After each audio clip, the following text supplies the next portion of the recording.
I could actually just... Hi, Catherine. Ad Astra.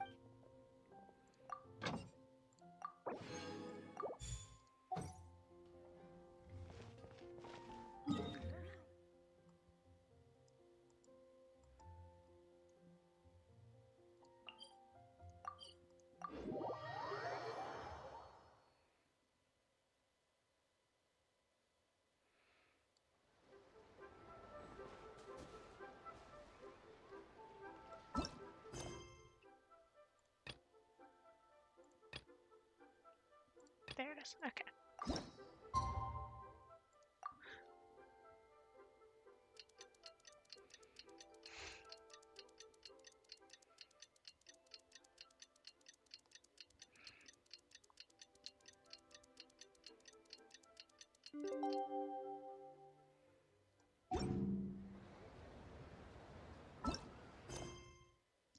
No!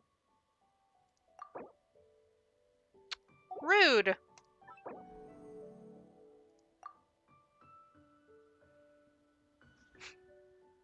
Mean to me. Alright. Outside. Boop.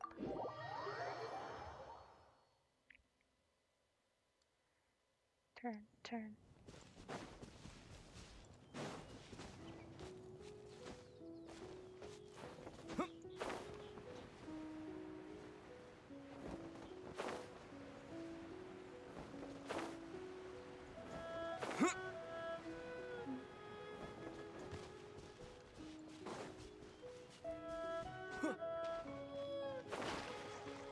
Oh, no, Phil.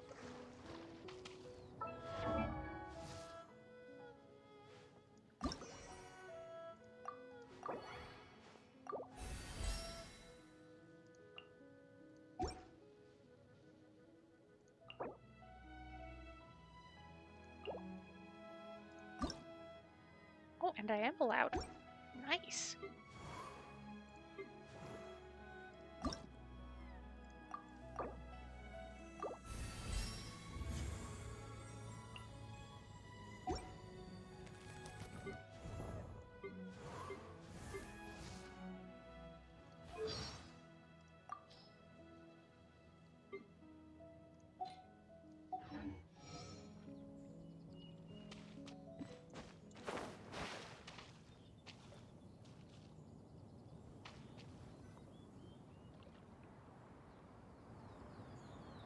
Xiao! Cloud Retainer! Madam Ping!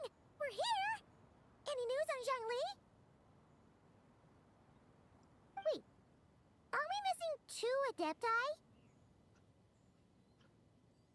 Well, Shenyun banned Mountain Shaper from Mount Outsong for 3 days.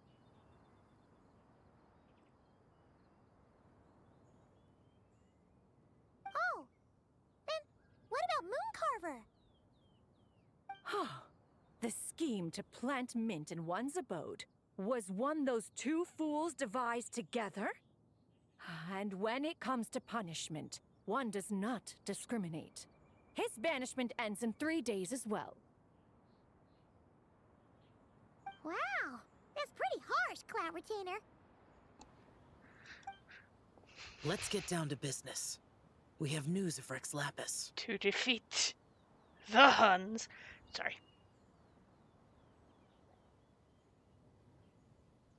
Huh? Isn't that... Yes, Rex Lapis's geopillar. It descended from on high this morning. He must have sent it for a reason, but it does not respond to our touch. So, what does it mean? Is he in trouble? Not necessarily. It could be a message only a specific person is meant to receive. Ah, I see. He sent me his geo pillar.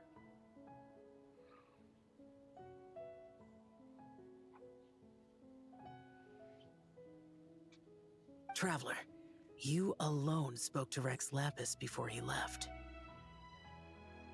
Oh, so it must be for the traveler. Give it a try. I'll do it.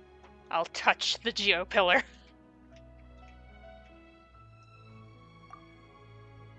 Considering how much I climb all over it in my main game. Come to the spring on Mount Qingse. I have left an entrance for you.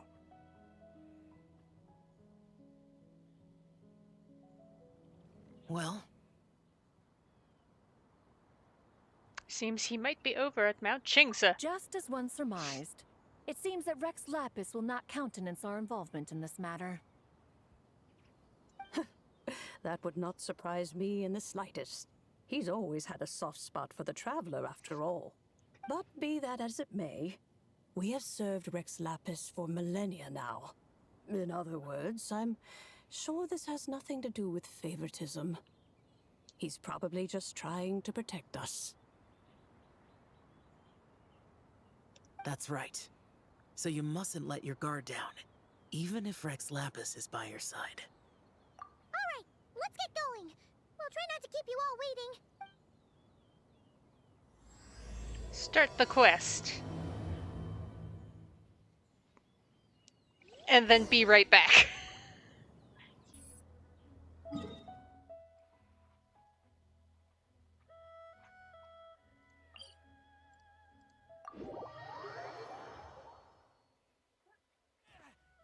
Ow.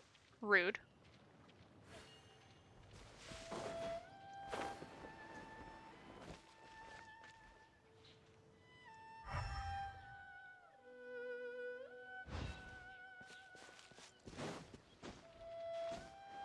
Ha, you missed.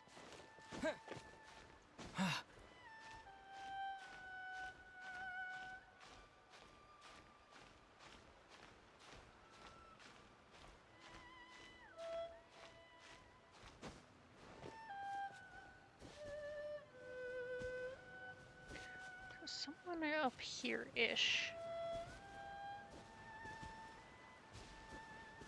There's a guy. A wispy wisp.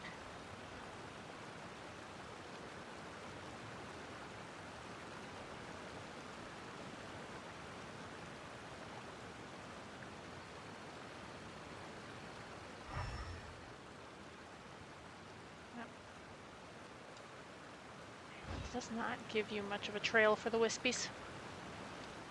Anyway. Keep your eyes peeled.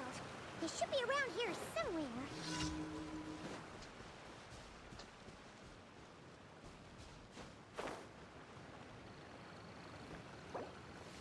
Oh. Sorry. I caught him in the entrance. Oops.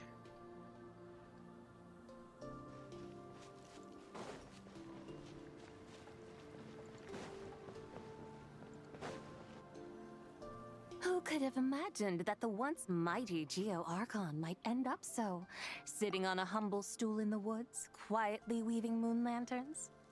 You really do look like an old man now. This is a Shao lantern, not a moon lantern.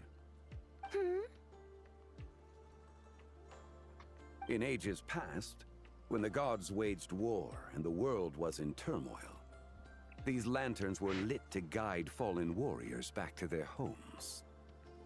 Had you tarried in the mortal realm for but a little while longer, you might have become quite accustomed to them. Even so, it bears such a striking resemblance to the moon lanterns they used to offer up to the heavens. Could this truly be mere coincidence? Perhaps in some sense it is, yet in another, it isn't. For instance, who is to say that some of Langan's magnificent jade did not become part of the very foundations upon which Liyue Harbor now stands? It is conceivable that this ritual was transmitted in such a manner too. Now, So now, vague. let's not let ourselves get carried away. For all its splendor, do not forget that, in the end, even Langan could not escape its heaven-sent fate. Alas, it is just a pity that the little creatures of this world may never again lift their eyes to the moon, even should misfortune befall them. But you, Geolord, now that you rule this realm, why take the trouble, not to mention the risk, to visit one who bears such profound guilt as I? Are you not afraid that you might be sullied by the curse of time that was laid upon me? There is no risk to speak of. At least, not in comparison to that which you took when you defied the heavens all that time ago. As I have stated, time and again, it was not I who defied the heavens. Geolord, the ancient affairs of Langan have nothing to do with me, for I am but one of her deadly selves, severed before her demise. My name is not Zebai, but Zichao. Surely you did not take us for one and the same solely on the basis that we may all assume the form of white horses?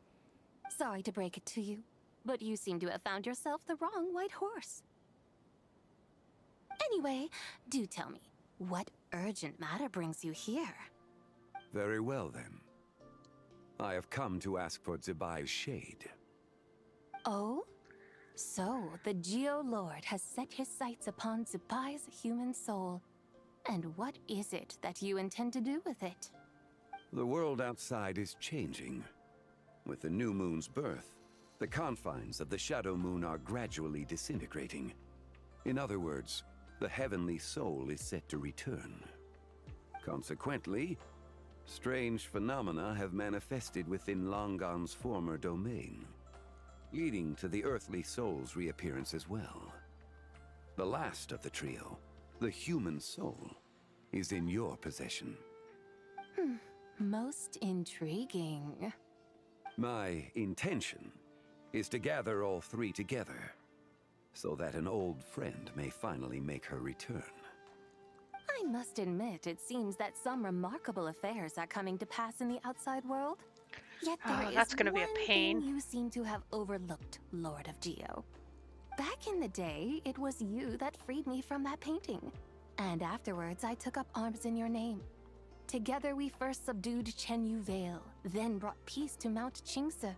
It was for this cause that the contract between us was made. But now that the debt has been repaid, what cause have you to expect my aid? Zebai and I have long been friends. Given not only that you were manifested from a corrupt desire within her divine form, but that you also possess a fragment of her soul, how can you purport to be the wrong white horse? I think you'll find that we are now as separate and distinct as any two beings ever were. What once shone with radiant purity has long become dust. What you see is no longer what it was. Oh, great Lord of Geo. Should this still be unclear to you, I bid you take your leave. It seems that the fault lies in my own lack of consideration. As you wish. I shall let this matter rest. Wait! One moment, if you will. Should this not be your opportunity to propose a new contract? The part where you make me an offer I simply couldn't refuse? Even those puny mortals know how to haggle when striking their bargains. Should you, the famed god of contracts, not likewise strive for success through negotiation? Come now, enough with the posturing. It's time to name your price. Very well. I had, in truth, prepared a new contract for your consideration. I knew you would not come before me unprepared. Yet, you should know that I want for nothing, for I live in the mountains, carefree and untroubled. Occasionally, I even find sport in teasing the mortals who stumble into my presence. Then why persist in telling them those ancient stories? I speak of what transpired before the sky collapsed and the earth sank into itself. That is merely my way of passing the time. And what of it? Would any believe, much less remember, the ramblings of a mountain hermit? Those tales have long since spread throughout the mortal realm. Who? Should my words prove insufficient, I invite you to see the world for yourself. To this end, I have found you a pair of trusty guides. The Lantern Rite is presently underway in Liyue, and should prove quite intriguing for you. So this, then, is the contract you have prepared for me? Indeed it is. Think of it as a contract for a one-day festive excursion.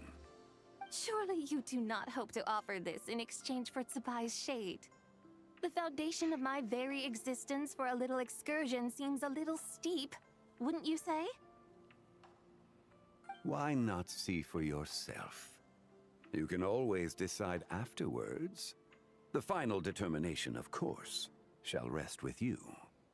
Is that so? Then perhaps this deal might not be entirely off the table after all. Where then are these guides of which you speak? Hey, it's Zhongli! Oh, we've been looking for you everywhere. We thought you might have gone missing. The models have gotten so much more detailed. Just comparison between Zhongli and Tsubai. It's so much more detailed. You're here. So these are my guides. Well, well. They certainly look the part, I'll give you that. Guides? Oh, you poor innocent little creatures. The benevolent Lord of Geo has sold you to me, which means that for the rest of this day, you belong to me. Sold us to you?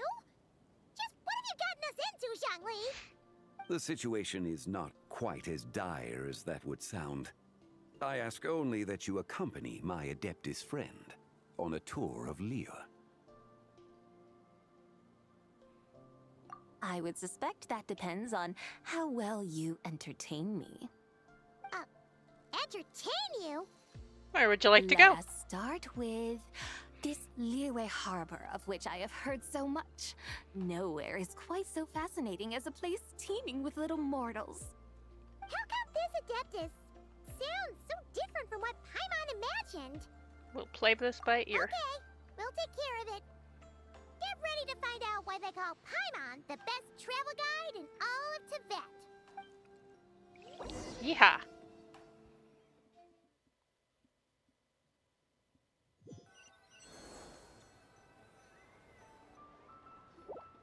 Look! We've arrived at Liyue Harbor. More cutscenes. Not only is it Tibet's busiest port, it's also the beating heart of Liyue. So, dear Madam Adeptus, where would you like to go first? With humble fare and wine to sip, in comfort clothed and soul at ease, one eats, and all the heart's ills cease. So we're heading straight for the good stuff? Well, you're in luck, because Paimon's an expert when it comes to food. There are two main cooking styles in Liyue. Li cuisine, which is all about mountain delicacies, and Yue cuisine, which is centered on seafood. The most famous restaurants are Liyue Pavilion Oh, and Shinyue I Kiosk. see that tree. Oh, now Paimon's starting to drool. I've got to hit that tree. Only option is to go try them both. 2 meals back to back. Both sound like excellent options to me. Are these the kind of Oh, establishments and there's a tree that there, most too. people might visit on a regular basis? Not exactly. Both Li cuisine and Yue cuisine are known for their pricey ingredients. Definitely not what you'd call the budget options. But don't you worry about that. Just think of it as Zhongli's little treat. Kinda putting Hu Tao in a tough spot. Come on! Aren't you supposed to be pals with Hu Tao? I'm unsure we can afford to spend a little more of her mora at least. Looking for an excuse. Hey! All Paimon wants is to provide our Adeptus with the best possible experience here. Don't you want that too? Both certainly sound like worthy choices. Just now, though, I happened to see a porter pass this way. Where might individuals like him go to eat? A hungry porter, huh? One-man restaurant. Nothing fancy fancy schmancy there. Just tasty dishes made with simple ingredients in a variety of different styles. Most importantly, it's great value for money, too. No wonder everyone loves it, huh? Oh, and the owner happens to be a good friend of ours, too. One mean restaurant.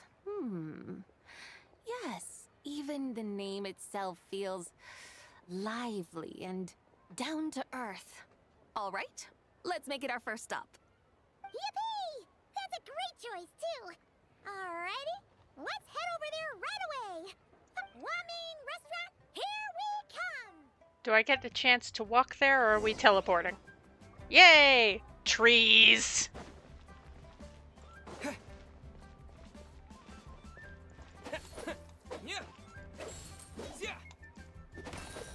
Sorry.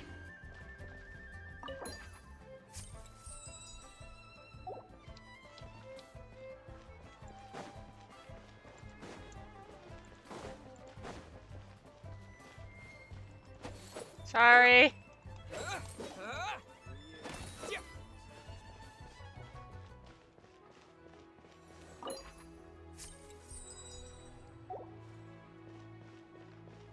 It's not like I could break it with any of the other characters.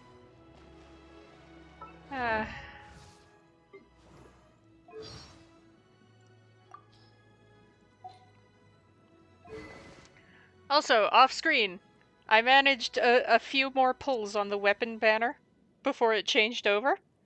So, Columbina's set up.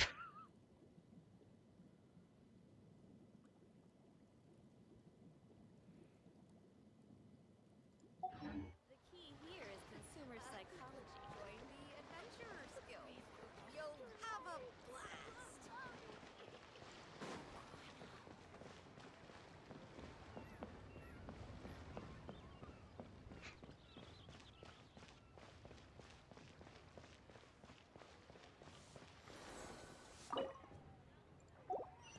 Try your luck betting on Jade?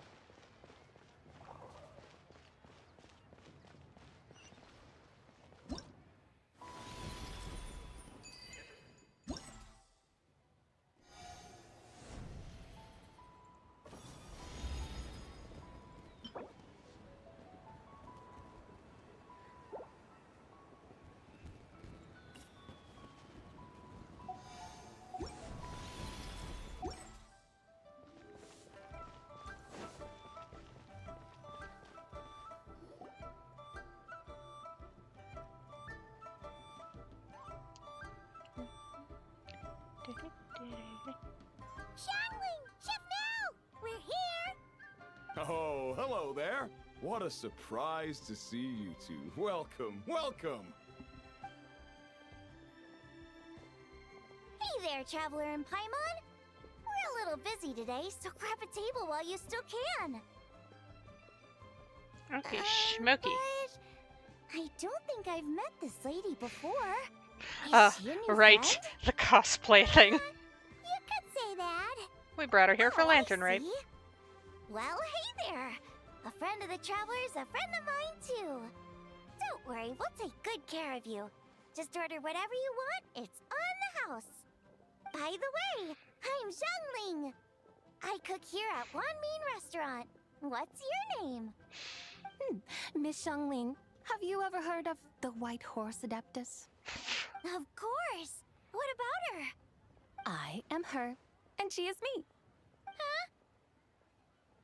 You mean you're an Adeptus? Oh, you young'uns crack me up. Come on, Xiangling. You've got to keep up with the times. Haven't you heard of cosplay? It's like a role-playing game where you dress up as famous characters and pretend to be them. Seriously, it's all the rage, and it looks like this young lady is quite the expert. Your friends sure keep their fingers on the pulse, huh, Traveler? Wow, Dad. Didn't know you were so tuned in. But how come I haven't heard about it? You gotta listen to our customers.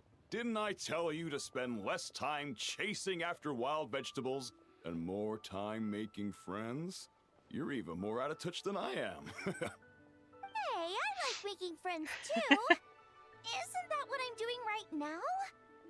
Anyway, even if it is just a costume, is it alright if I still call you Whitehorse Adeptus? Of course it's all right, because that's exactly who I am. She's so in character. Okay. I can see you're really committed to the role. How about I call you the real Whitehorse Adeptus instead? In that case, you can call Paimon the real traveler. Guess that would make me the real Paimon. Yeah, right. You could have at least switched outfits. Puny mortals. Nevertheless, I suppose it might be amusing to indulge in your little charade for a while Right, at least. All right, go grab yourselves a table. Okay. Doop-a-dee-doo. Doop-a-dee-doo.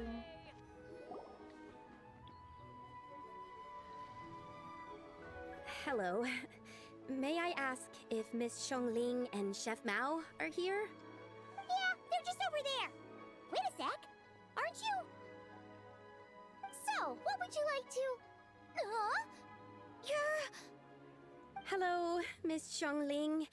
It's me, Lu Xiongxiong, the one who broke some stuff here at your restaurant a few days ago. I just wanted you to know how sorry I am. Let me I just move honestly the mouse don't know off what your came face. over me. Um. Please forgive me.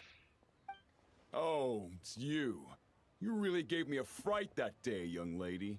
You didn't actually get food poisoning from our black-back perch stew, right? Come on, Dad. She's come to say sorry. It's all right, Miss Lu. You must have been feeling a bit off that day. You're looking so much better now, though. Why don't you grab a table, too? This one's on the house. No, I couldn't possibly. Hey, it's totally okay. We all feel under the weather sometimes, especially when we're away from home. Go on, find yourself a... yikes. Looks like all the tables are taken. Wanna come sit with us? We've got an extra seat over here. Must be Thanks, fate. guys. So what would you like to eat today? Feel free to order anything you like. I should very much like to sample your renowned poisonous blackback perch stew. It's not poisonous. It wasn't poisoned. That was all on me. So that's one portion of blackback perch stew. How about you guys? Paimon wants... Sure thing. Looks like Paimon's having trouble making up her mind. Anyway, I guarantee you'll love it. Let me think. Well, since the blackback perch stew is on the spicier side, I guess it makes sense to balance it out with a serving of stir-fried shrimp. And since it's Lantern Rite season, you better try out the triple-layered consommé and come and get it too! Those are us for the carbs. Since we've got a full table, how about some right at home? Along with our special chili mince cornbread buns. Then for dessert, I'll whip you up some Lucky Snow Delight! Wow! Sounds like quite the feast! Looks like Paimon's in luck today! Am I the only one who thinks that's way too much? Not at all. Don't worry, I know what I'm doing. And to top it all off, our star dish, Adeptus Temptation. You should know that we don't often serve this here at Wanmin Restaurant. But since this is my first time cooking for the White Horse... Okie dokie, just sit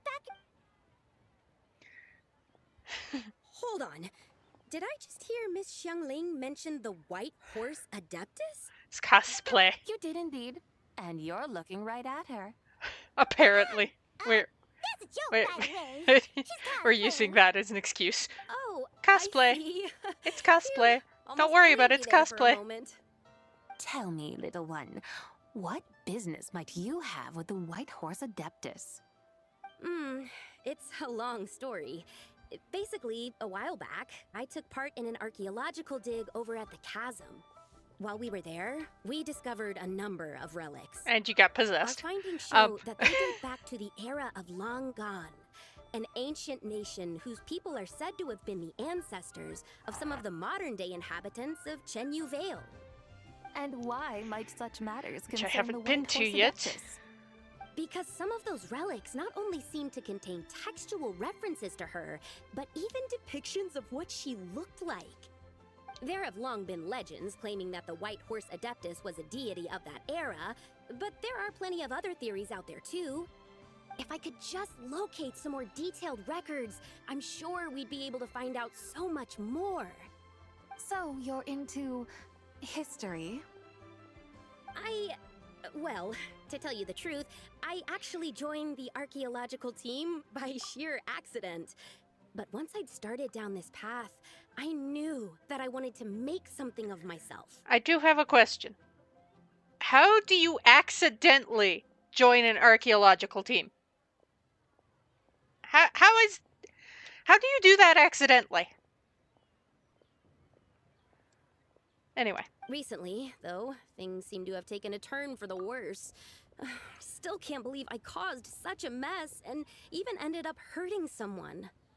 Oh, so you're considering becoming a martial artist now instead? No, I mean, they weren't seriously hurt.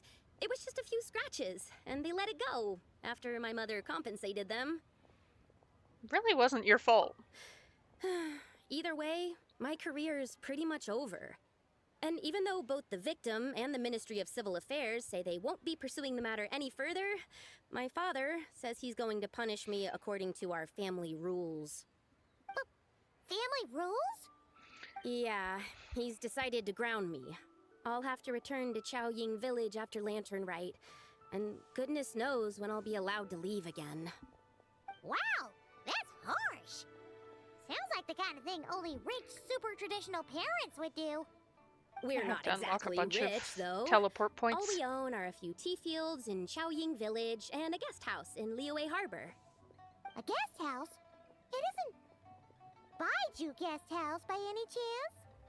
Yep, he's my grandfather. So, you've heard of the guest house before? Small world, huh? Come to think of it, didn't Boss Lu mention something about hoping that the white... Sure, but Paimon's guessing this wasn't exactly what he had in mind. Sheesh. Little one, it sounds to me that your family is rather well off after all. What then drew you to archaeology? Why subject yourself to such unnecessary hardships? Wait. Even if I stayed at home, there's no guarantee I'd lead a nice, easy life. Just look at my father. Recently, my grandfather put him in charge of the guest house, and he came up with a bunch of ideas right away, starting with changing its name. That didn't turn out well, though. My grandfather yelled at him for days, even calling him a bad son, and they still haven't let it go. Oh, Paimon thinks we might have heard about that too. Long Considering story we... short, being dependent on others is never fun. You just end up being completely under their thumb. That's why I want to make it on my own out here, no matter how hard it is. After all, as the saying goes, to rise above others, one must endure the hardest of hardships. What's so funny about that? You poor, innocent little creatures never fail to amuse me. To think you would endure all manner of hardships in your brief time on this mortal plane, and all that merely to rise above others. I would have thought that the wiser path would be to simply roam this world as I do. Huh? Tell me, what is it that you truly delight in? Archaeology? Martial arts? Tea planting? Or perhaps the keeping of a guest house? What I delight in? Yes! Surely there must be something you don't find quite so exhausting. Whatever delights you should not feel like a burden. But do things like that really exist? Of course! Take Miss Xiangling, for instance. I defy you to detect even a hint of hardship on her face when she wields her walking spatula. So, since it seems you are resolved to tread the rocky path, you should strive with all your might to pursue that which brings you delight. You mean, like cosplay? I suppose you might say that. Looks like the White Horse Adeptus is really getting into her role. I think I get what you mean then. Maybe I should have a chat with Miss Xiongling before I head home. Okay, everyone. Sorry to keep you waiting. Here's your food. Wow. It all smells so good. Oh, finally, I get to try that famous poisonous stew. It's not poisonous. Didn't you hear what Shang Shang said? It wasn't the stew. If anyone's to blame, it's that other you. It's spicy. Up. How fiercely this mortal fare burns upon the tongue. It's spicy.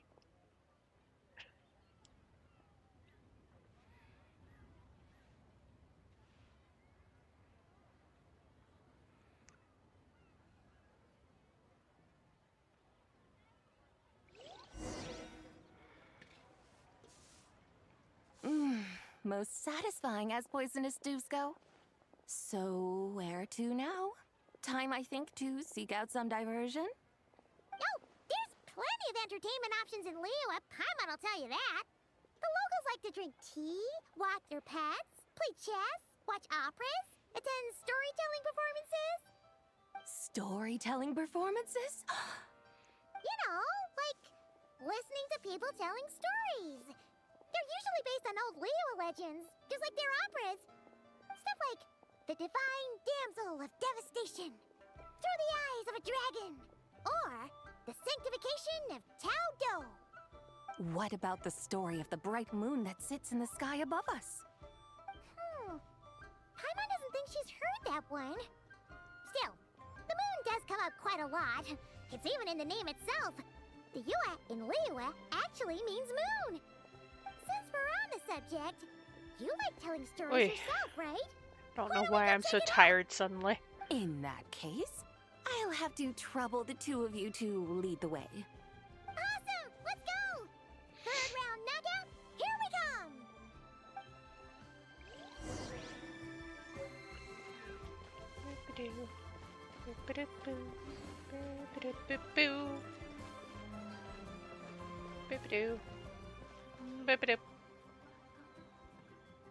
Hello. What a tongue twister. I'd have made a complete fool of myself if I tried to say it on stage without practicing it first. Huh. Call yourself Iron Tongue Tien. Wobbly Tongue Tien, more like. I used to have that problem a lot. But if you just take your time to grasp the meaning and commit it to memory, you'll be able to say it smoothly in no time. You're right, Miss Yoon. I'll give it another try. Hey, Yunchin! Fancy seeing you here! What are you two talking about? Ah, Traveler and Paimon, we meet again. And who, may I ask, is this? And again You on may the call me cosplay. the White Horse Adeptus. The White Horse Adeptus? She's not really an adeptus. She's just cosplaying. I see. It's fine. Well, it Don't certainly worry looks about like it. a lot of It's fun. cosplay. Oh, funny you mention it. This type of thing is actually something I'm quite familiar with. Once, to perform Through the Eyes of a Dragon, I decided to imagine that I was Rex Lapis himself. It was the only way to truly inhabit his mindset and understand his resolve to quell those demons. Sounds like you just wanted an excuse to feel all big and powerful. Hey, that's... You just don't understand how inspiration works. You're one to talk. Paimon's traveled all over with the Traveler, and she's seen things that would make your jaw drop. Not yet. All right, then. Since you claim to be so knowledgeable, why don't you prove it by reciting an ancient poem? An ancient poem? Which one? Ha! See? You mean to tell me you've never even heard of the ancient poem called An Ancient Poem? What kind of a title is that? Quit teasing, Paimon. We only just found out about that ourselves. He's talking about the writing on those ancient relics.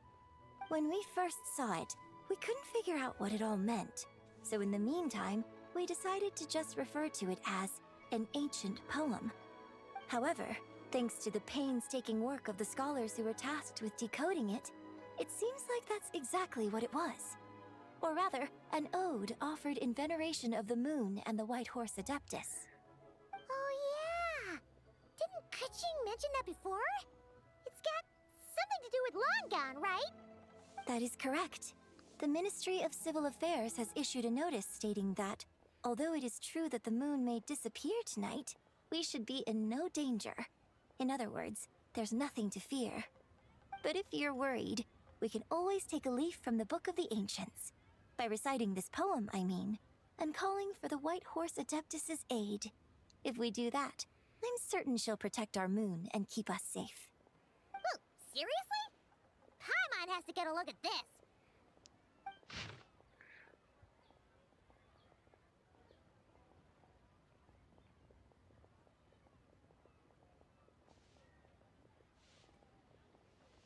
Under moon eternal, in radiant night, a maiden grants silk, soft and light.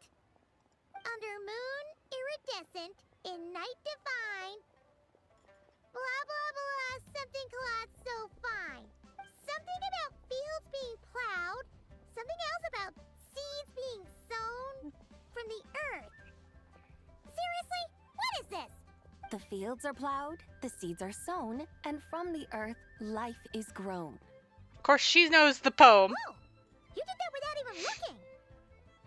Since she's the White Horse Bravo, Adeptus. Bravo! We have an expert in our midst. Looks like this young lady really does know her role inside out. If I didn't know any better, I'd have taken her for the real deal. I mean, technically a That's fragment because of the White Horse I Adeptus. am the real deal. But, you know. That's the spirit. This is exactly the kind of mindset I was talking about. Behold, mortals, I am none other than the indomitable This whole Rex cosplay Lapis thing is silly. himself. Kneel before my godly splendor. Believe me, young lady, I know exactly why you do it. Back in the day, I was just like you. I must say you are rather amusing as mortals go. Miss White Horse Adeptus, it is a great pleasure to make your acquaintance today. I have some questions regarding the poem, and I was wondering, perhaps, if you might be able to shed some light on it?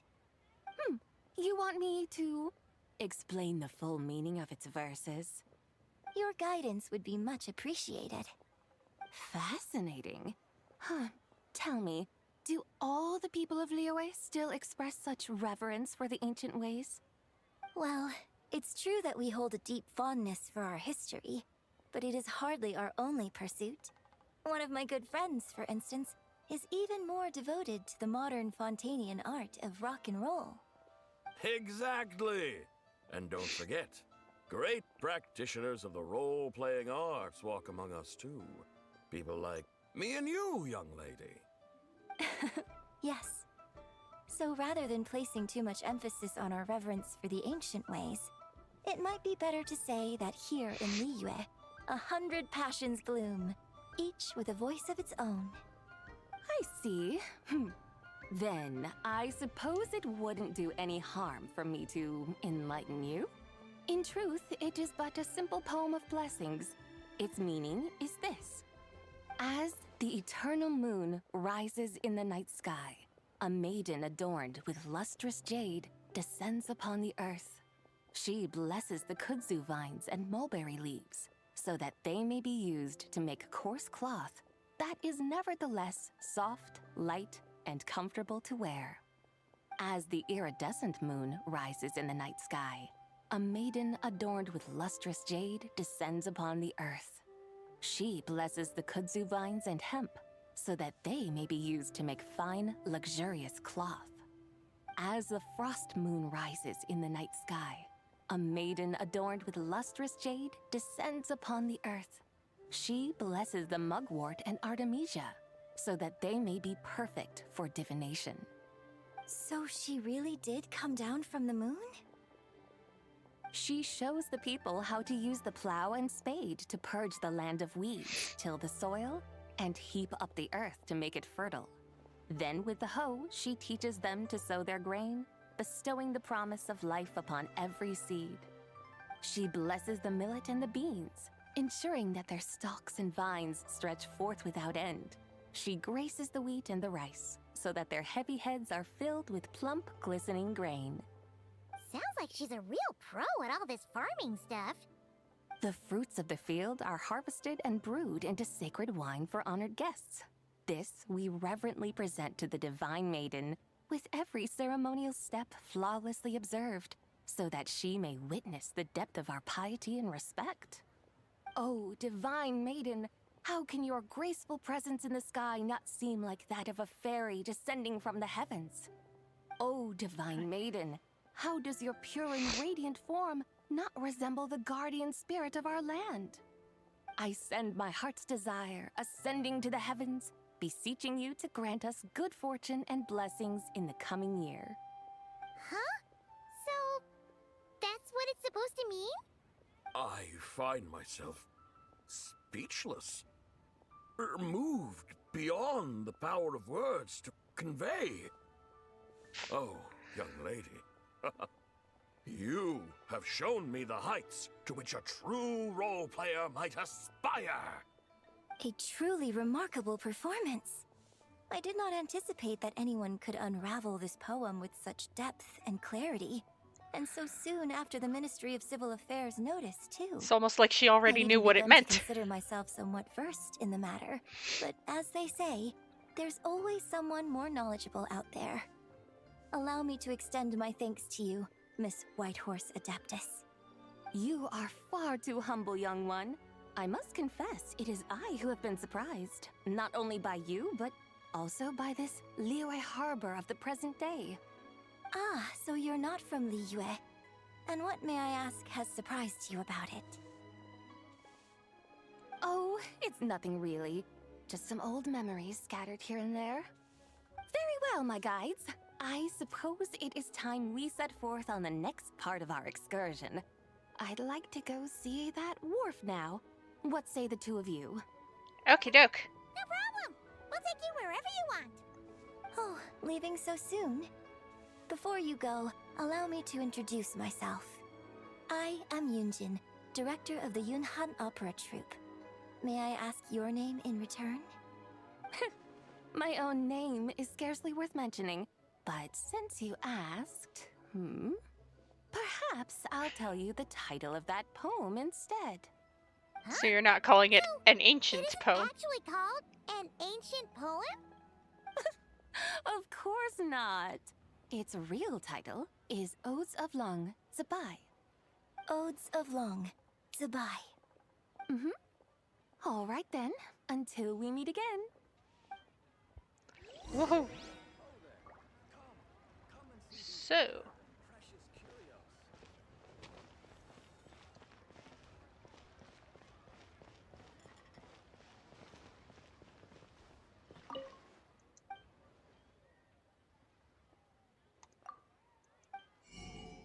Oh, you don't sell the recipe for it. I'm a fool!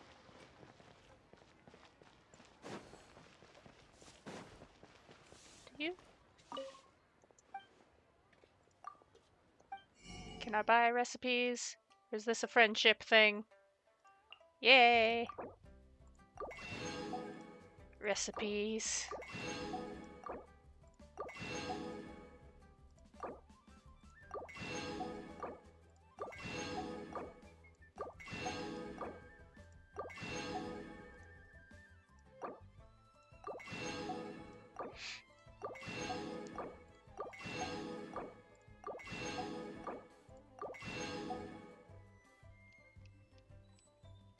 Yay.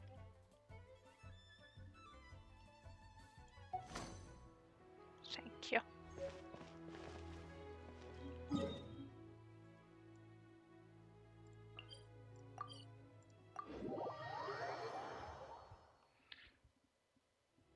I can actually see if I can, from the other two.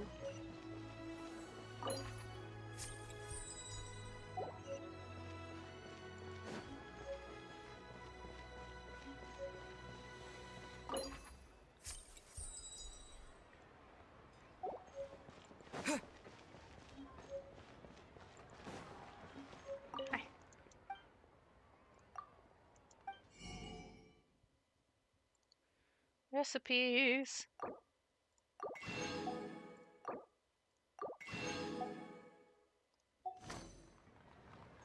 Thank yous.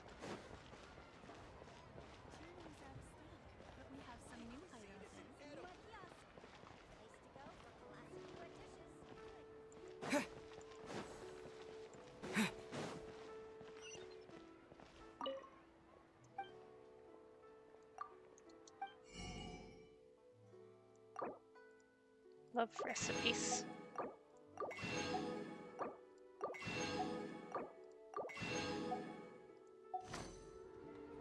Woohoo.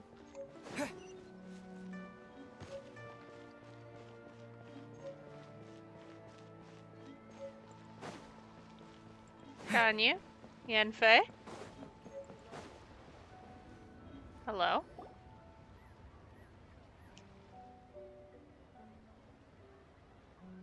Hey, Ganyu! I almost forgot to mention. On my recent trip to Notcry, I came across something really fascinating in the Frostmoon Scion's library. I found records in their collection of another divine envoy living on the moon. Gasp. A divine envoy on the moon? You don't think it could have been referring to the White Horse Adeptus too, do you? No way to say for sure. Still, the similarities between our legends are intriguing, to say the least. Isn't it amazing? Especially when you consider how far apart we are. It truly is. We might live in different lands, but when we look up at the night sky, we all see the same moon and stars. Right? It's like we're all bound together, no matter where we are. When you think of it like that, it's almost as if our friends from other nations will be right here celebrating with us. Isn't that a wonderful thought? No wonder you were so excited to go see the giant lantern when you first got back. Sounds like you're a real fan of the White Horse Adeptus, huh? I guess you could say that. Just a pity she's so elusive. Even Granny's never met her, you know? Maybe she really is It's just a almost legend like she's after been all. caught in a time stop. Hey, Yanfei and Ganyu! Trust Paimon. The White Horse Adeptus is as real can be. Huh? Oh, look! It's the Traveler and Paimon! Feels like I haven't seen you two in, like, forever. Happy Lantern Rite. It's so good to see you again. Hey, you two. Happy Lantern Rite. Did I hear you right just now, Paimon? Does that mean you've actually seen the White Horse Adeptus? Maybe. She has indeed. And now, so have you. Ta-da! Huh? And you are? Why, who else? The White Horse Adeptus, of course. Could you maybe start with something else next time?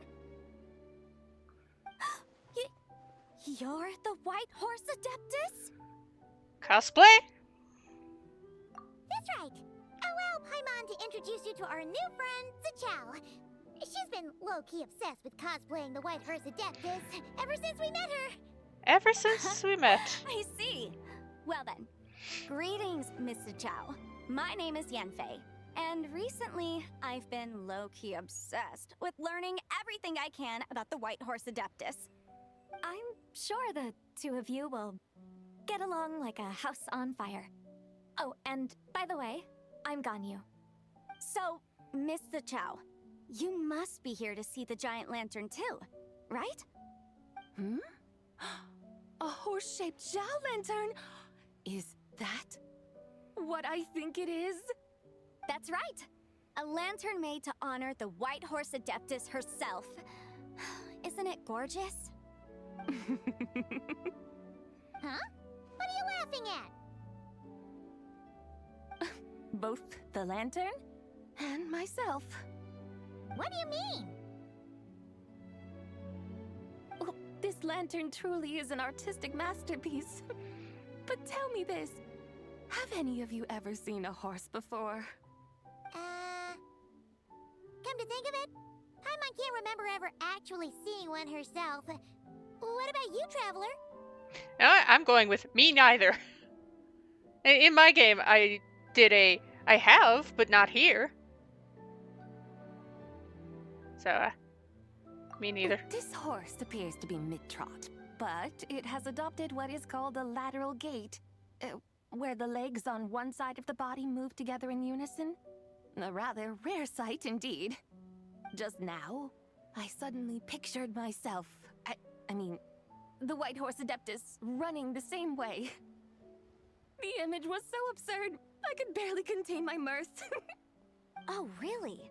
I never knew that. You learn something every day, huh? Oh, come on! It's basically a giant piece of fan art! Who cares if it's different than the original? I was merely laughing at my own ignorance. I came here thinking that the white horse Adeptus's tale had been long forgotten. Yet here I am, gazing upon a lantern made in her honor. Well, you couldn't have been more mistaken. There are so many tales about the White Horse Adeptus, I'm starting to lose count. Just off the top of my head. Just so you know, Yenfei, we've heard it all like a million times before. Uh-huh. But there's one thing I can guarantee that you haven't. What haven't we heard? You mean like a new chapter of her stories come to light? Mm-hmm. And I heard it from Ganyu just yesterday. Hey, why don't you share it with the others? Sure, no problem. Where to begin? Do you guys still remember what Liyue's Moon Chase Festival is about? Of course! It's a festival held in honor of the Stove God! That's right. But it took a really long time for the Stove God Festival to become what it is today. In its earliest form, it was actually an adeptal ritual known as the Moon Chase Rite. Paimon remembers Madame Ping mentioning that before, but she never explained exactly what it was. According to Cloud Retainer, the Moon Chase Rite was originally a ritual meant for communicating with the moon. Communicating with the moon? But for what purpose? At first, Cloud Retainer wasn't entirely sure either, as it was always Rex Lapis who performed the ritual. Rex Lapis did it himself? Paimon just tripping over herself, trying not to expose Unfortunately, despite numerous attempts, identities. they never actually received any response from the moon, which is why they eventually stopped performing it. But then, just yesterday, Keqing took a picture of the moon being obscured by a dark hole to Cloud Retainer and asked if it had anything to do with the Moon Chase Rite. The moment Cloud Retainer saw it, it suddenly dawned on her that the rite might have been an attempt to reach the White Horse Adeptus all along. Does that mean Zhang Li's been trying to bring back the White Horse Adeptus all this time? So how about that? Bet you never thought there might even be a link between the White Horse Adeptus and the Moon Chase Festival.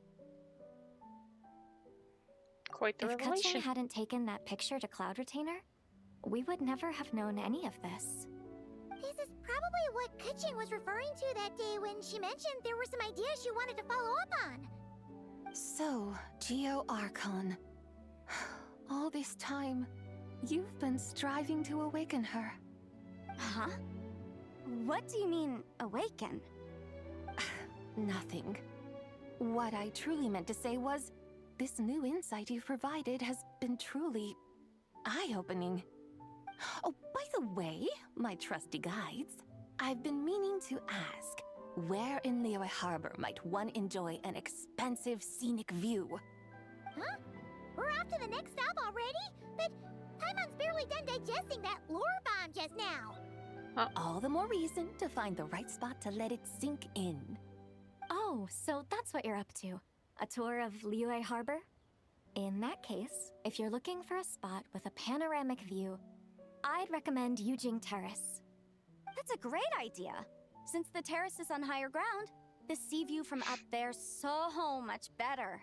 I will agree with that, Well, apparently. The lantern ride's about to start, so we should get back to Granny's now. Hope to see you all at the festival tonight. Oh, you're off too? All right then. See you both soon. See you soon. Bye-bye. Very well, my guides. What are we waiting for? Okay, you're the boss. Eugene Terrace it is! After all, the customer's always right. Something else you needed to do? Let's take a photo. Oh, Paimon likes that idea! And what, may I ask, is a photo? Awesome invention that lets you record moments in the blink of an eye! Except, you've gotta try not to actually blink. Oh? What must I do in preparation then? Nothing! All you gotta do is choose a pose. The Traveler will handle everything else. I got this. Apparently. I'm interested to see the difference between... Look! We got a great picture! Paimon's gonna call it The White Horse Adeptus Meets the White Horse Adeptus in Liyue Harbor. Huh. They've even discovered a way to preserve moments in time. Now I truly am curious to witness what else these mortals might accomplish. Very well, let us proceed. Eugene Terrace lies in that direction, does it not? Hey, wait for us! Gonna jump me straight? Or...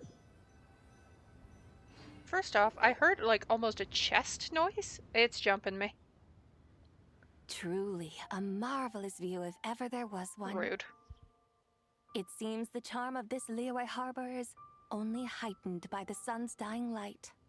And soon, people will start releasing their shell lanterns to mark the most important day of the year. Practically everyone will be with their friends and family, eating a big meal, chatting, and even setting off fireworks. Trust Paimon, it'll look even more amazing then. What do you say? Want to stay to see that? No need. Let us bring this weary day to a close. Weary day? You mean you didn't enjoy your tour? I had imagined you would arrange for me to witness some grand spectacle. Perhaps the descent of divine beings, the manifestation of the sacred before mortal eyes, or the appearance of a selfless hero come to aid the helpless and downtrodden. Or, should that not come to pass, then at the very least, spend a little more coin. For that, it seems, is how one finds true enjoyment. Alas, but there was none of these. Instead, we merely filled our bellies, listened to tales, and gazed upon a crude imitation of my likeness. And now the sun begins its descent. What a day of quiet tedium. Well, we're so sorry. If we'd known that was what you wanted, we'd have done it all differently. It's all that Zhang Li's fault for not making the customer's requirements clear. Well, it's too late now. Do you still believe I would part with that soul fragment, now so intertwined with my very being? But... Quit scaring Paimon. I knew you were the more astute of the pair. Huh? You were just trying to scare Paimon? It seems the realm of the Geo-Archon has a way of making one more stony-faced. So, you were just pulling Paimon's leg? Of course. I was merely engaging in a little banter with the two of you. Long ago, I shared tales with various mortals who chanced upon my mountain abode. Never did I imagine that those stories would endure. It seems I greatly underestimated them. Perhaps, as your Geolord said, a few pieces of ancient Langan's magnificent jade have truly become part of the very foundation of this land. So, you've decided to help us? Again, that goes without saying. I made up my mind some time ago now. When I beheld a rather intriguing scene as I set foot in this city, I saw porters passing through the alleys, setting down heavy wooden crates from their weary shoulders. Peddlers pushing carts as the kites and lanterns upon them rustled gently in the breeze. I saw cooks cooking, actors acting, scholars reading, soldiers marching, children playing, elders resting, officials officiating, and the common folk absorbed in this or that, reveling in the simple joys of life. Some, it seems, have already found that which stirs their hearts, while others continue to fret, troubled by uncertain futures. Yet, in this gentle and serene order, each holds fast to their anticipation, not only for the celebrations to come, but also for the first light of the morrow. Scenes I once yearned to behold now unfold before me, no longer in Langan, but in Liyue Harbor, thousands of years on. How wondrous is this mortal realm! Thank you, Whitehurst Adeptus! Thank you so much! Adeptus, Adepti, perhaps the singular art in which we are truly proficient is that of sequestering ourselves within the high mountains. But once we leave our mountain refuge, we find ourselves drawn back to mortal ways all the same. So, it is I who should offer my thanks to the two of you. Traveler, Paimon, you have made this day more delightful than any I've known in a long, long time. Come now, and take what it is you need. You mean, like, right now? But don't you think we should wait for Zhangli? That won't be necessary. All things shall meet again in their time, for the waters know no rest, and the flowers their appointed season. One need not fear that life is but a journey of goodbyes.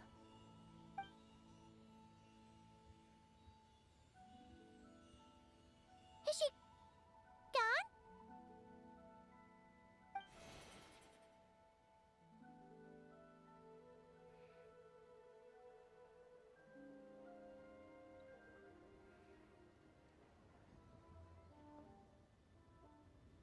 Yes, she's gone.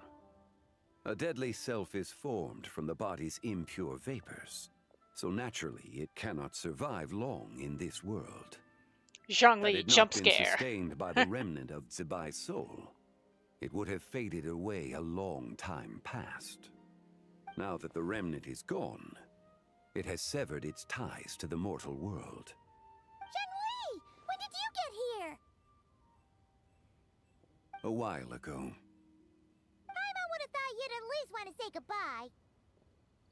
Though mountains endure, the ceaseless waters will, at last, wear away their sharp edges. Thus must I meet the marks wrought upon her by the ruler of time with great caution.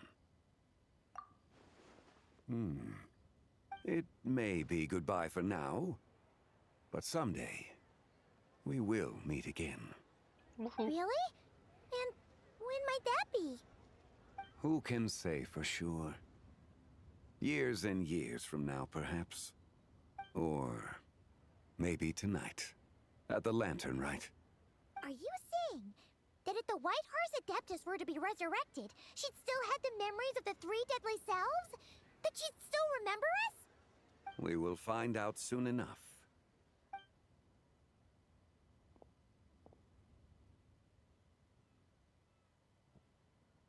It is time. The rite is about to begin. Woo. Cutscene. The rite is about to begin. Is the moon really gonna disappear? Got your lanterns ready, everyone? All set. Might be about time to put eyes to the sky. Wouldn't you say, Tianchuan? Look!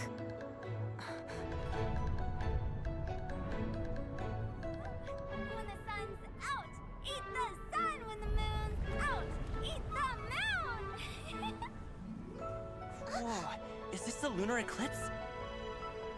Under moon eternal, in radiant night, a maiden grants silk, soft and light. Under moon iridescent, in night divine, a maiden grants fiber for cloth For so you. fine. Under moon of frost, in night so great, a maiden grants tools to divine our fate. The fields are plowed, the seeds are sown, and from the earth, life is grown. The seedlings stretch, the crops do rise, and all unfolds before our eyes. Fruits are gathered, sweet wine is poured. These gifts we offer to our Lord. Pure as heaven, so fair and bright, she shines as light in this dark night. And with her does this, wish take flight.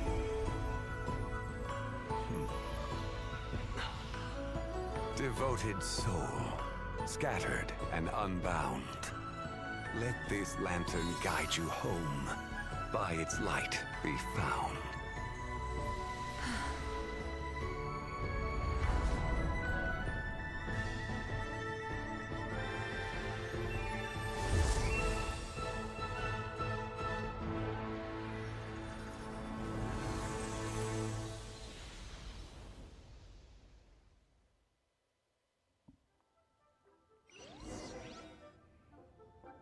Did we do it? Do we finally get to meet the real White Horse Adeptus?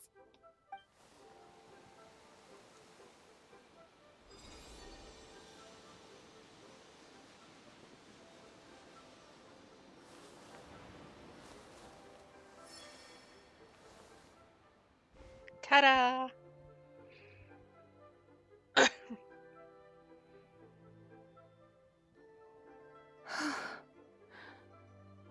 This place. Where am I? A familiar land, now known by the name of Liyue. Liyue? The peaks adorn the clouded moon. Then, who might you be? Oh no! She seems to have lost all her memories after all. And those countless lights in the sky, what are they? These lights, each like a dwelling in glad accord, usher in this day of joyous rebirth. And whose rebirth might that be? That of my old friend, Zibai. Zibai? Yeah, that's you! Yeah, that's you! I didn't mean to do that. That's... me? Oh, yes. The envoy of the Lunar Palace. My name is Zibai, indeed. Then you must be... the Lord of Geo, Heaven's Star. Many years have passed since we last saw one another. Zibai, my friend. Welcome home. Home? But why does this place, this Liyue, feel at once so strange and yet so familiar? Do you remember us? Who you are? Who are you? Ah, yes, I remember now. You are that young wushu dancer, the one who seeks disciples. How fares your quest for disciples? It must have yielded a truly prolific body of students by now. Incorrect. Hey, you've got it all wrong! You're talking about gaming! But I could have sworn... Oh, that's right. You're that impudent blonde youngster who kept meddling in my affairs. And to think you even had the audacity to presume yourselves worthy of being... What was it again? So there is a difference between Aether and Lumine in this. Lumine, it's like, you're that hopeful archaeologist who got who got poisoned by stew. Confusing us with Lu Shangsheng. Ah, yes, of being my guides. How very wonderful to see you again, my most faithful and beloved guides. I trust all has been well in my absence? Well, she finally got it right. But that sudden mood swing felt even weirder. It's like her head's packed full of slimes. It is possible that her cells have not yet settled. After all, they've only just been brought back together. It may be some time before she fully recovers. Huh? You mean, kinda like she's still half asleep? That I cannot say for certain. Perhaps a few days. Perhaps a few years. A few years? Mortal years are but a poor measure when divine beings tread the realm of dreams. Well, if you say so. Anyway, at least she's whole again, right? That already seems like a pretty good outcome to Paimon. Yes, there is little cause for worry. We need only wait and let time take its course. Say, what are those little creatures over there up to? Celebrating Lantern Rite, of course. And those lights up in the sky? Those are all Shao lanterns. This year, each and every one of them carries a little wish inside. Lantern Rite. Then, may I join in too? Of course! Why else do you think we've been running around like headless chickens these past few days? Tell you what, Traveler, why don't we take the White Horse Adeptus out to celebrate? Who knows? Maybe seeing some familiar faces might help her find her feet? Let's go. Hey, Shangli, you've got some time on your hands now, right? Why don't you come along with us? By no means a bad idea, Paimon. Oh, Isabai, before Paimon forgets, when we meet the others later, remember to wish them a happy Lantern Rite. Happy, Lantern Rite? Happy Lantern Rite! Yes, Happy Lantern Rite indeed. Well then, let's go! I'm gonna have to unlock so many waypoints for the next little... Lantern Rite. A night of joy, reunion, and moonlit blessings for all. Yay! For the little epilogue, I'm gonna have to unlock some waypoints. So I'm gonna go do that.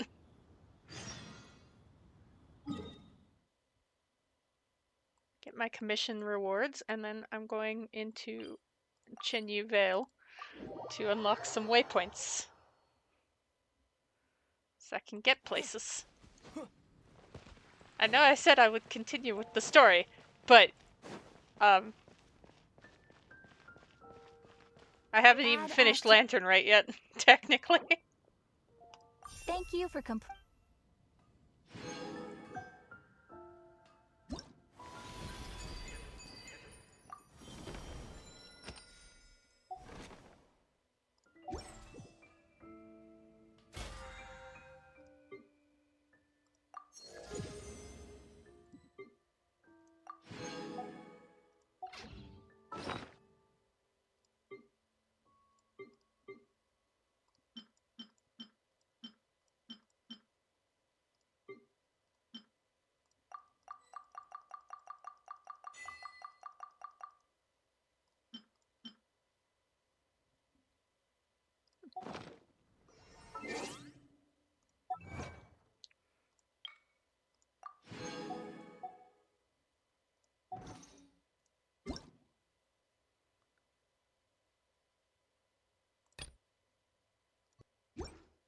So if I get caught by any side quests while I'm in Chenyu Vale, I apologize.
Should turn that on so I know where I'm actually going. Don't have to keep opening the map going, am I going the right way?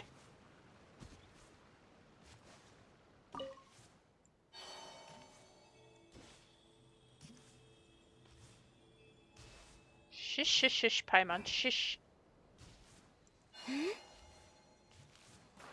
I am unlocking warp points.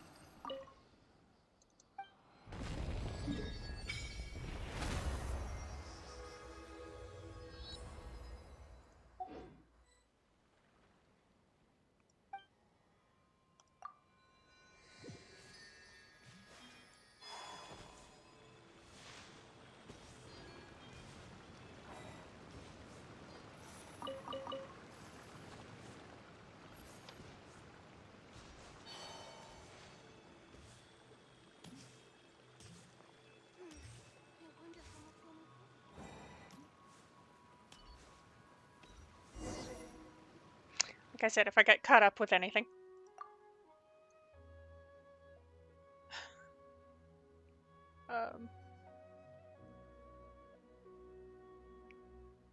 We're here to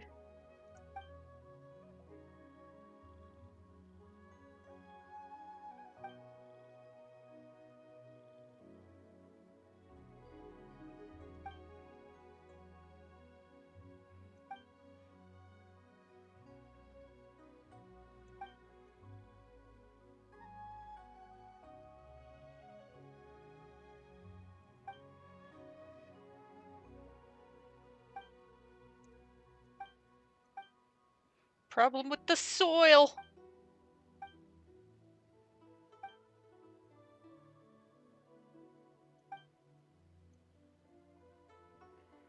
That's what we're here for. I believe you.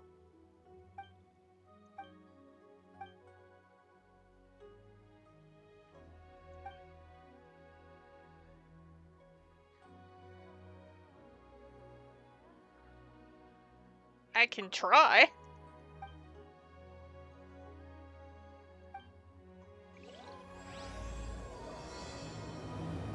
Apparently we're unlocking all of this. All this because I wanted some teleport points. Hey. Anyway.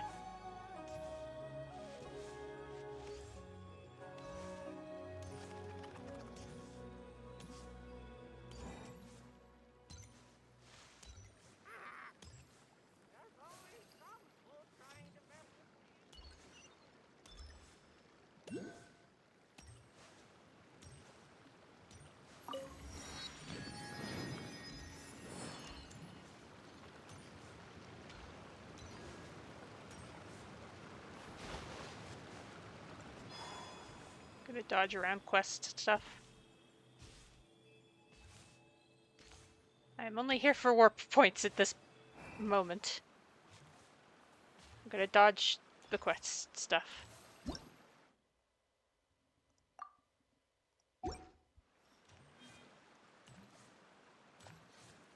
To the best of my ability.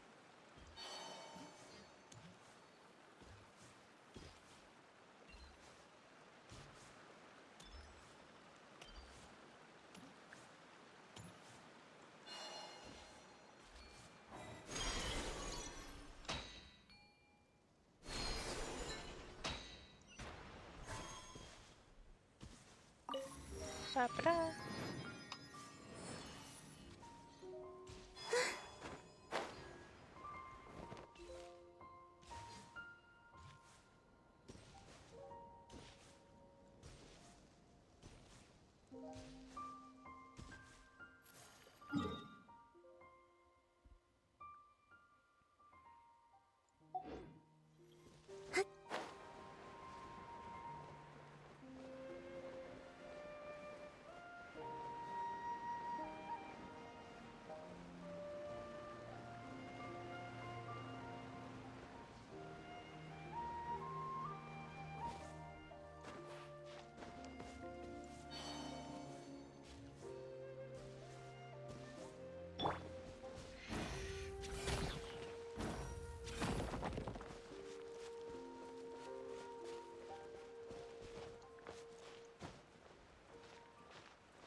That's where I'm going. You don't have to give me a little boop. Silly. Where do you think I'm headed?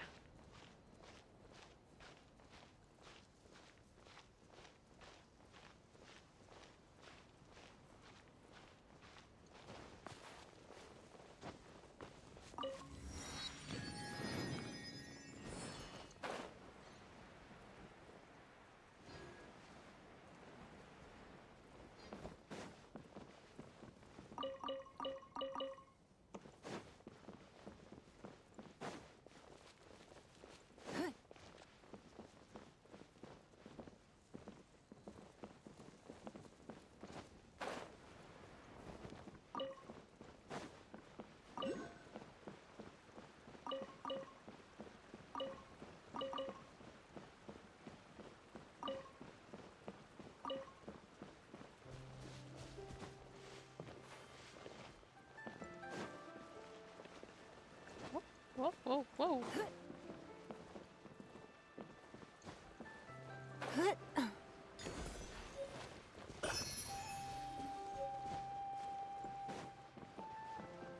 It's right there. May as well.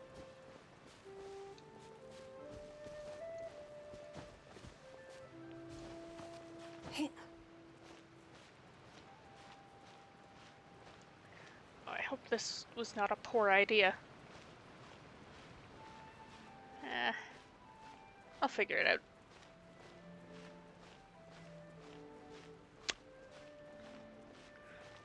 Wait, I have enough. Fairly sure. Yes! Success.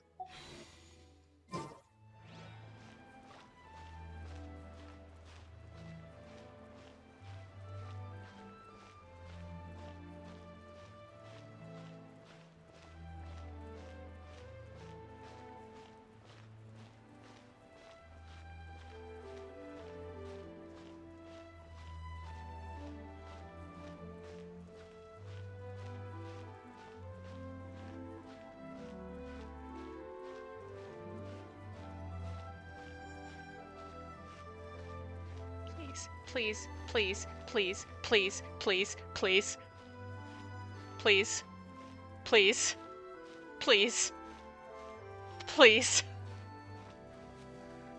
Okay.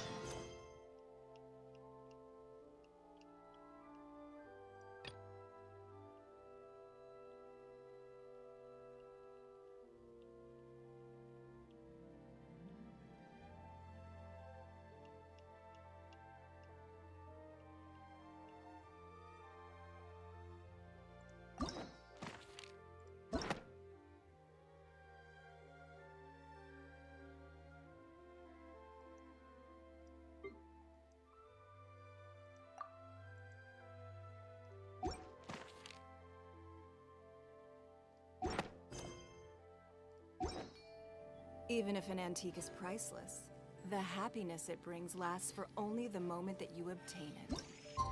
Right, I'm going to say that hopefully just enough teleport points in this area that I can finish. Paimon wonders how the White Horse Adept... Might even get to unlock a couple more.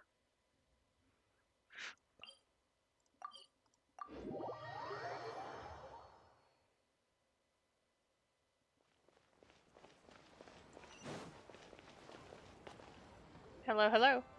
Oh, looks like Zhangli hasn't stopped by for tea today. Hey, are you two looking for your friend? Try going up that way. Is Zhangli up that way? No, but that young lady who was dressed up as the White Horse Adeptus the other day is. She's your friend, right? I just saw her head toward Wan Min restaurant. I was wondering why she was eating alone. But then you two showed up hot on her heels. Ha way to find her. But what's she doing at One Min Restaurant? I have no idea. I said hello, but she completely ignored me. Oh, She couldn't have forgotten who I am, right? I mean, we're kindred spirits, aren't we? Maybe she's still half asleep, but her brain might be a little fuzzy. Oh, that the collection of makes sense. slimes. I was wondering why her eyes were so red. Her eyes were red? Oh, that doesn't sound good. You young people, staying up all night because you think you're invincible? Look at your friend. Missing out on sleep so she can pretend to be the White Horse Adeptus. That's where that leaves you, you know. A word to your friend from someone who's older and wiser. She really needs some rest. Paimon won't be so certain about the older and wiser part. Yeah, what was that? Nothing. We will pass on the message. Hurry along, then. Oh, and don't forget to come back and check out my Rex Lapis cosplay when you're done. Oh, obviously. We'll do that. We'll right on it.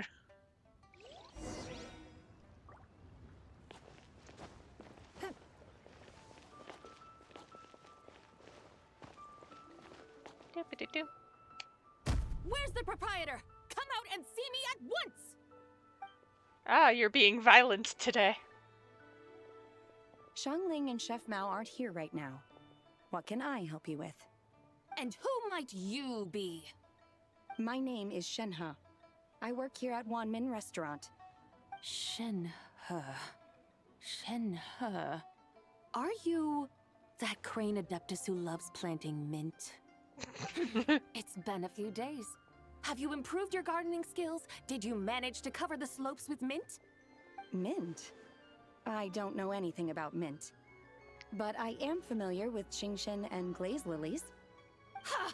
Already casting mint from your mind. How can a practitioner of self-cultivation be so fickle, chasing after every new plant that catches their eye? I'm not sure I get what you mean. Are you delirious from hunger? Would you like something to eat? Shenhe! White Horse Zabai! So this is where everyone is! Traveler, Paimon. It's been a long time. Happy Lantern Rite. Happy Lantern Is this Rite. customer a friend of yours? You could say that. Don't mind her, Shenhe. Very She's just technically. a little cranky because, she didn't sleep well last night and she's only just woken up. Look how red her eyes are. She's I made. see. In that case, Miss Zabai, I have a tonic here infused with Qingshen. It's cool and soothing when applied to the eyes. Would you like to try a few drops? Stop right there! Who are you two noisy children? Hey, have you forgotten about us already? We're your guides? Guides. Yes, I seem to recall something about some guides.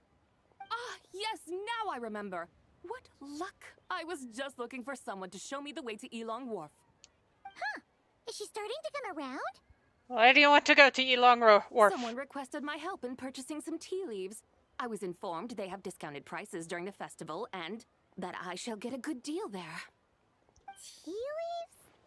This sounds like Zhang Li's doing. He sure knows how to get people running errands for him. Has he started buying discounted tea? Your friend Rex Zhongli initially requested the most expensive tea, but then a young lady in a hexagram hat mentioned he'd burned through the Wangsheng Funeral Parlor's yearly expenses at an exhibition a few days ago. As such, he is only permitted to buy items that are discounted this month. Oh, that's his boss, Hu Tao. It's about time she realized the problem and put a stop to his spending sprees. Oh, I see. So that's why you're here. Unfortunately, Wanmin Restaurant doesn't sell tea leaves. If you're truly in need, I could gather some wild tea from the mountain slopes. You don't sell tea leaves? But I remember your boss, Miss Lu, saying that she owns tea fields. Ah. You really should get some rest. The person you're talking about isn't the boss of Wyman Restaurant. She's just like you. She came here to eat. Is that so? Life really is full of surprises. You're so confused. What surprises? Your brain really is as gooey as a pack of slimes. Paimon can't believe Zhongli entrusted you with going all the way to Yilong Wharf and buying tea. Why don't we show you the way? That would be excellent, my dutiful guides. Ah, yes, Miss Crane.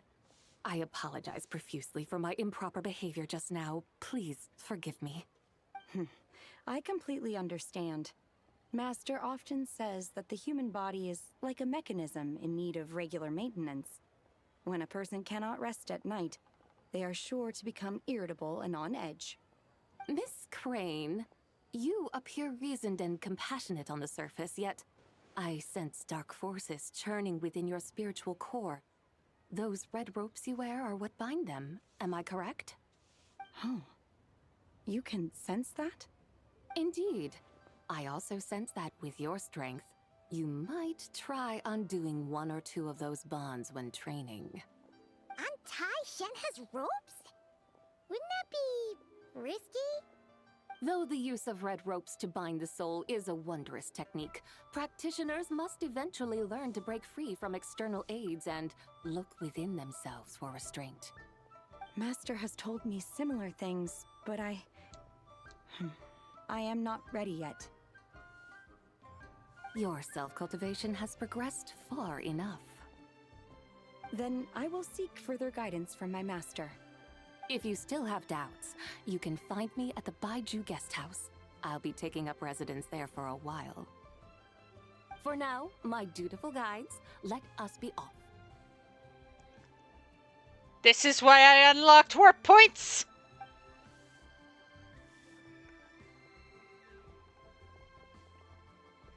Because I did this in my own game and I remembered I would have to go there and I didn't have any warp points, so I figured I'd unlock warp points so I could go there.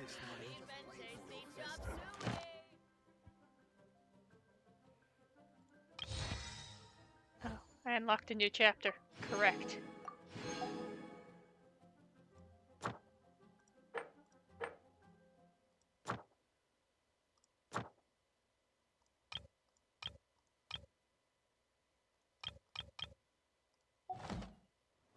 In a trade war, the perfect hunter leaves no trace. Yeah, I'm not touching the theater.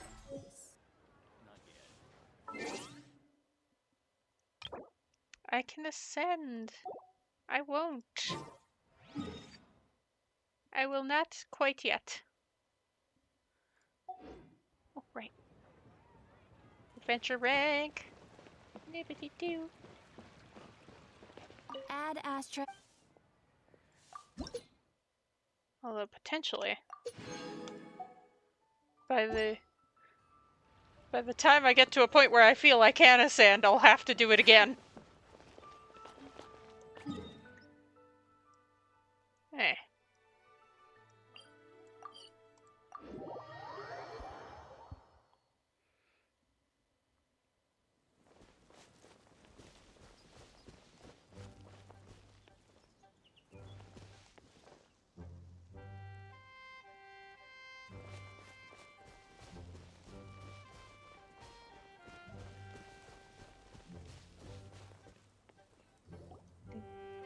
Aren't we going to Yilong Wharf?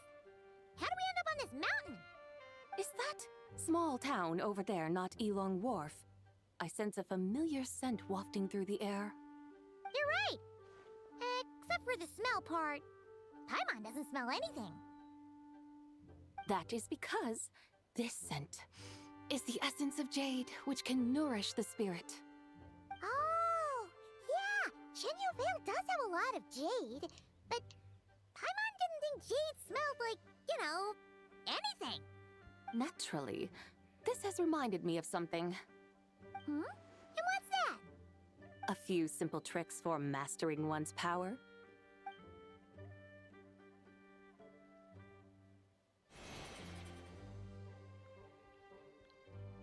What is that thing?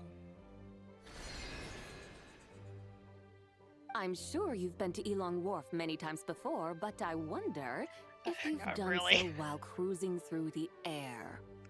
You've been such dutiful, dedicated guides, so allow me to offer this fresh experience as recompense. Please step in. Onto the carriage. Woohoo.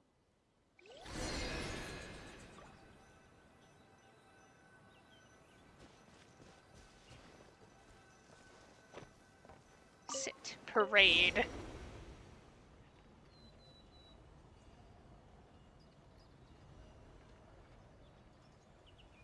This is amazing! Paimon feels just like an Adeptus flying through the sky. What is this thing? I created it from my memories of the chariot of the Lunar Palace. Many years have passed since I last laid eyes upon it, so there may be some discrepancies. Nonetheless, it is functionally much the same. A lunar chariot? Wow! Paimon never imagined she'd get to ride in one! So, Sabai, does that mean you used to work on the moon? Work. That's an interesting way to phrase it, though I suppose you are correct. I was once an angel, a member of a race tasked with guiding humanity. Then, graced by serendipity, I became a moon envoy. Huh?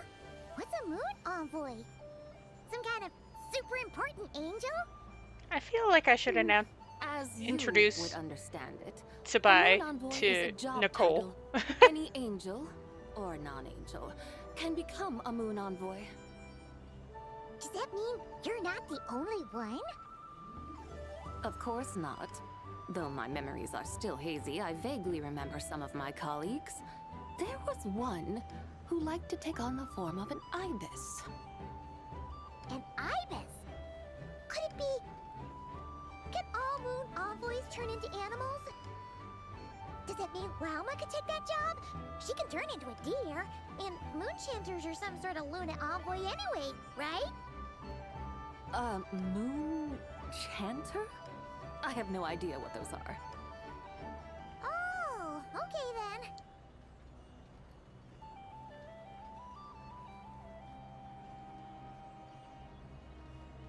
Look! Paimon thinks she saw a tea vendor over there! Very well. Let's take a look.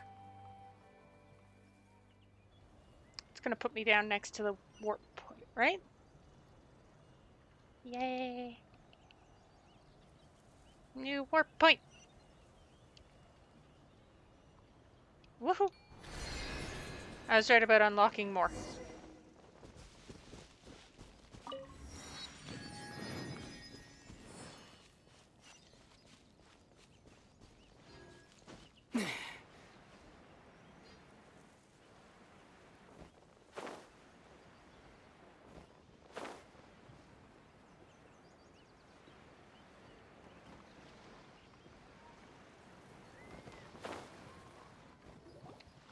Welcome, please have a look around. We only sell teas of the finest quality sourced directly from Chaoying Village. Right now we're offering a special discount for Lantern Rite. Look over there! Discounted tea!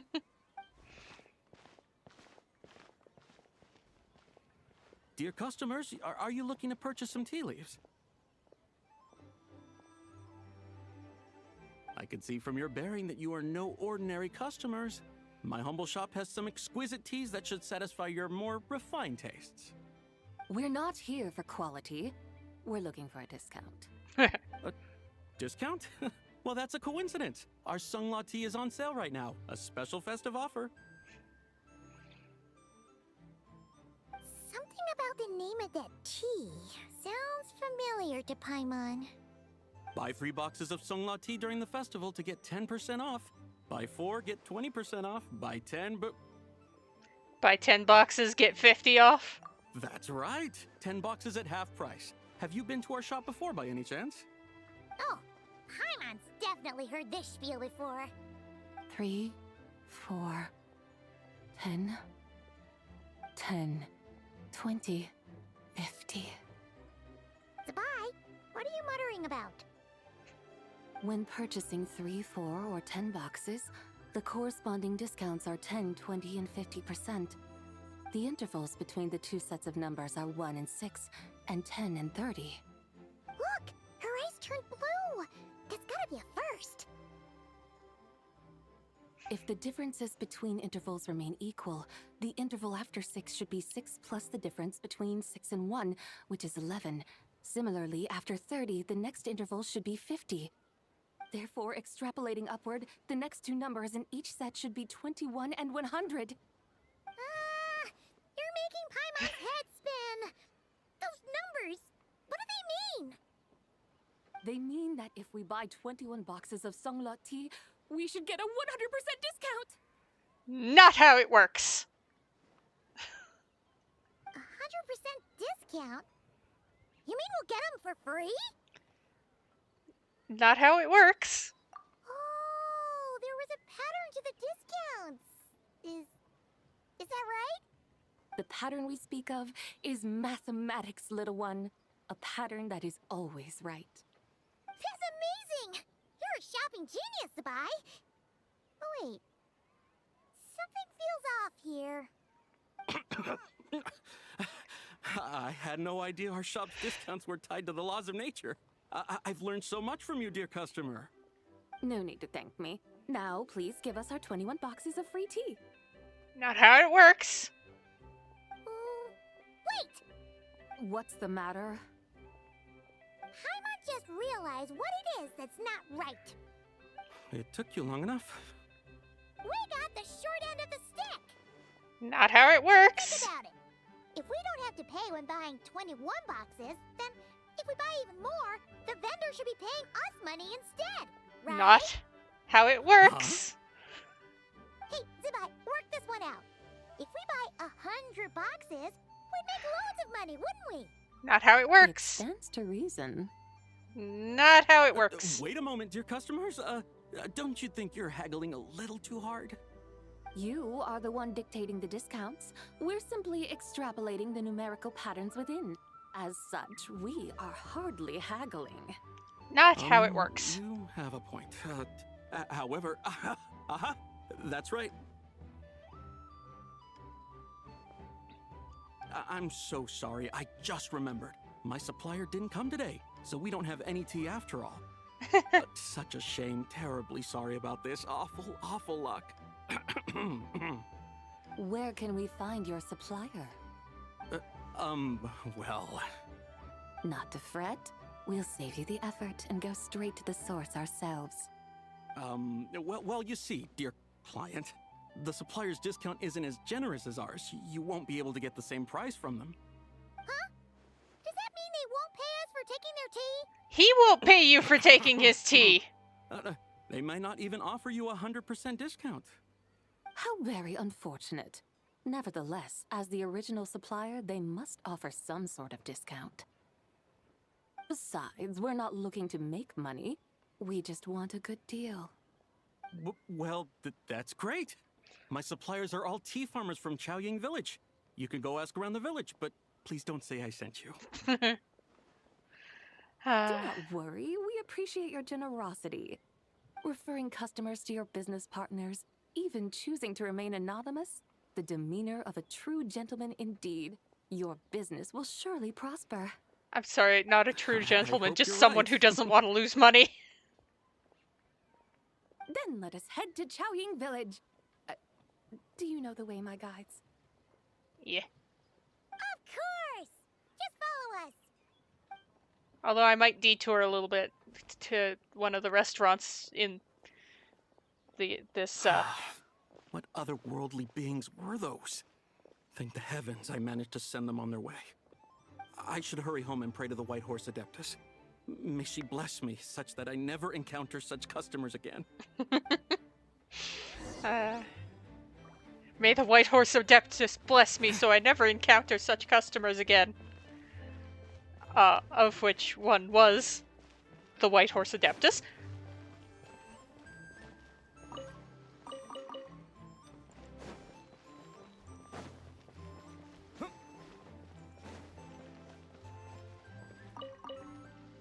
Tea.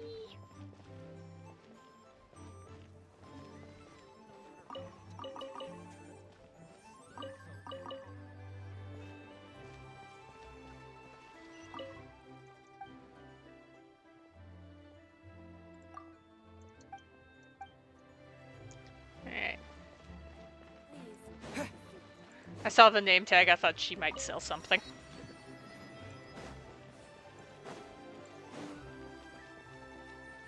Nah, he's a storyteller.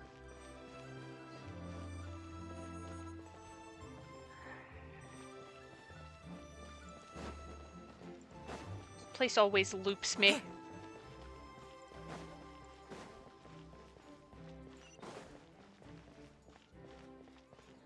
Oh, you seem to be hawking something.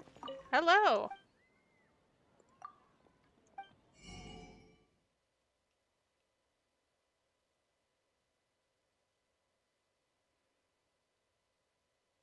I'll get some crab roe.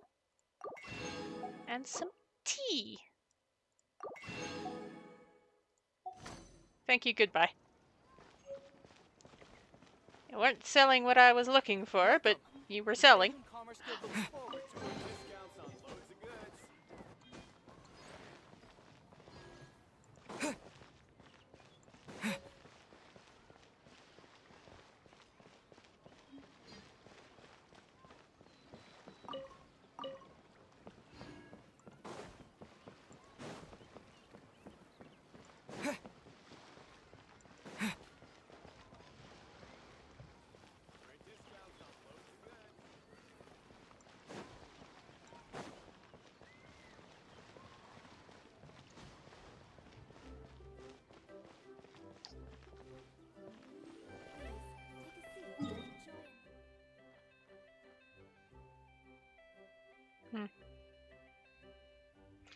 I'm lost. It's fine.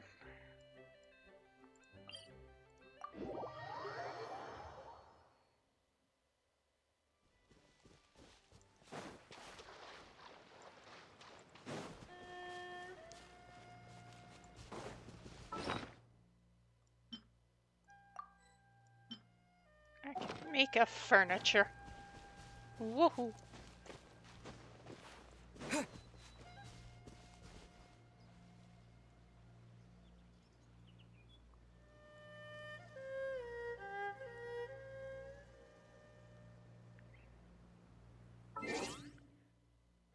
My apologies for leaving everyone here.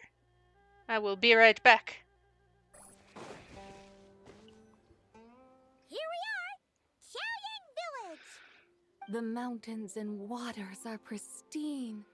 They embody the beauty of heaven and earth. It's a good-looking place, all right.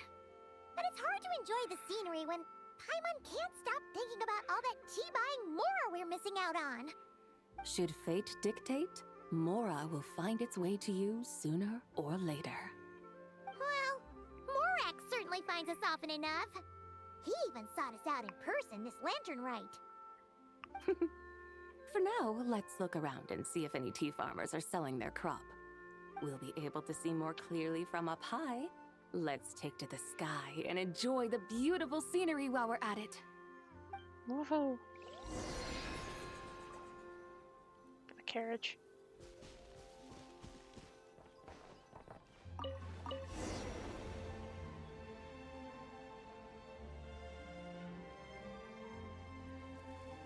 Wow! Xiaoying Village looks beautiful from up here. Indeed, the houses here are quite different from those in Liyue Harbor. They follow the natural contours of the mountains, forming unique, elegant structures. Yeah, it's super beautiful. The white walls and dark tiles frame the emerald waves of the terraced fields, while the curved eaves and tall gateways juxtapose each other with grace. It's almost too beautiful to be true. The crowing of roosters and barking of dogs, the calls of farmers working the fields, a vibrant pastoral chorus overflowing with earthly vitality. Yeah, it's incredibly beautiful, huh? So beautiful. It's incredibly beautiful. You studied the linguistic arts by some chance? Huh? Your vocabulary for beauty seems rather constrained. Paimon knows how to say pretty as well. I see. Now then, let's take a look around and see if we can find any farmers selling tea.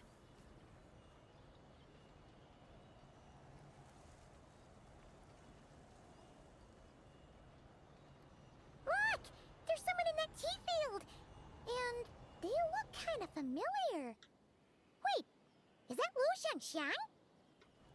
And who is that? Oh, you'll remember her once you see her up close. And here we go. Hey there, Lu Xiangxiang! It really is you! Huh? Paimon, Traveler, and the White Horse Adeptus. Fancy seeing you here. The White Horse Adeptus has a name now. You can call her Zabai. And you are... Wait. I remember now, you're... Don't say anything about food poisoning or fish. You're the young lady who wanted to rise above the rest, are you not? Yes, that's me, but I'm in a bit of a state right now. At best, I can say I've fallen below them. Fallen below them? What happened? Like I said the last time we met, I'm being punished according to family rules. My father, mother, grandfather, grandmother, other grandfather, other grandmother. Oh, that's a lot of family members. And they're all mad at you. Yeah. And on the night of Lantern Rite, they held a family meeting to discuss my situation.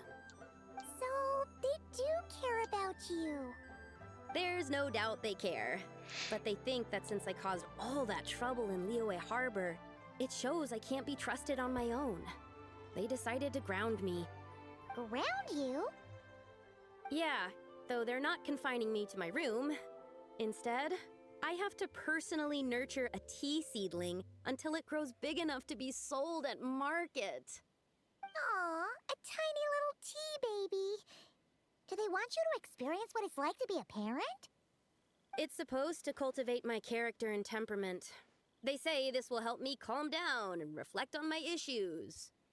What happened in Liyue Harbor really wasn't your fault.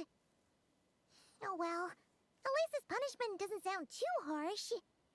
So, how long will it take for the little tea baby to grow? Actually, I don't know. I've never grown a tea tree before. It usually takes 2 or 3 years. 2 or 3 years? Yes, the tea in this garden requires 2 or 3 years to mature. That long? Zabai, you're not making this up, are you? How do you know so much about growing tea? When the plants thrive and grow, that is the meaning of my name. I can tell at a glance when their season of ripening will come. Do I really have to waste 2 or 3 years here? Why is this happening to me? I'd only just found... Yes, during the night of Lantern Rite, I heard many people reciting poems from Long Gone in praise of the moon. In that moment, I suddenly felt a great sense of pride. I mean, I helped excavate cultural artifacts from Long Gone, so I contributed to the revival of these poems too, right? So I decided to stay with the archaeological team. I want to unearth even more history. I see. And are you sure that's what you want to do? If you don't achieve anything significant in the years to come, will you still enjoy it? Yes, because archaeology gives me that boom shakalaka feeling. Wait, did Xiangling teach you that? That's right. I was asking her for advice. She said that if something gives you that boom shakalaka feeling, then it has to be worth pursuing. I immediately thought about how, when I'm excavating in the ruins, I always feel like there's a ghost standing beside me, and not in a spooky way. Not in a spooky way. Very important. It feels like my great-great-great-great-great-grandmother patting me on the shoulder and saying, "Keep going. You're about to rediscover some grand ancestral knowledge." Right? It feels like I've made some kind of connection with my ancestors. Isn't that amazing? Since you've made up your mind, you should give it your all. And I'd love to, but I'm still grounded. Run away, summon up a little boom shakalaka, and leave the tea garden behind. Flee this village. That might be going a bit far. You don't want to lead others astray, Zabai. You can try negotiating. Yeah! Tell them about your great-great-great-great-great-grandmother. She must be the most super-duper ancestor to have ever risen above the rest, right? I'd be better off telling them about the White Horse Adeptus. After all, she's the supreme riser above the rest who saved my great-great-great-great-great-grandmother. Then it's settled. Tell your family that your decision has my blessing. Thank you, Tsubai, but I don't think cosplay is going to work on them. They won't listen. They don't need to listen. You need only follow the rules they've set out for you. What do you mean? As I'm sure you know, some ancient texts refer to the White Horse Adeptus as the Daughter of Time. My family history contains such records. But what of it? If the White Horse Adeptus were to manipulate time to make your tea seedling grow overnight, then you'd be free, correct? Is that how it works? If the White Horse Adeptus were to really get involved, my grandfather would let me leave right away. But who really believes that she'd show up and help? It's not as if you have any other options. Why not try calling out for help? It won't cost you any more. Guess I might as well. I've got no better ideas anyway. White Horse Adeptus, if you can hear me, please save me from my predicament. Won't be immediate or magical, but... Nothing happened, as expected. Perhaps the White Horse Adeptus has already heard your prayer. Why not come back here tomorrow and take a look? By then, the seedling you planted may well have grown into a thriving tea tree. Thank you, Tsubai, for trying to comfort me. I do feel better now, kinda. But can't you really do something like that? Oh, it's getting late. Why don't you all stay at my house tonight? My family may be strict with me, but they're always welcoming to guests. That sounds great! Let's get some sleep and then come back here tomorrow to see if our tea baby has grown. Yay! In the morning, you return together to the tea garden. An incredible sight awaits you. It's a full-grown tea tree. Tea tree! Whoa! Your tea baby is all grown up! Indeed, it has grown into a mature tea tree that can stand tall in the face of wind and rain. How is this possible? It must be the work of the White Horse Adeptus. Your prayer must have moved her.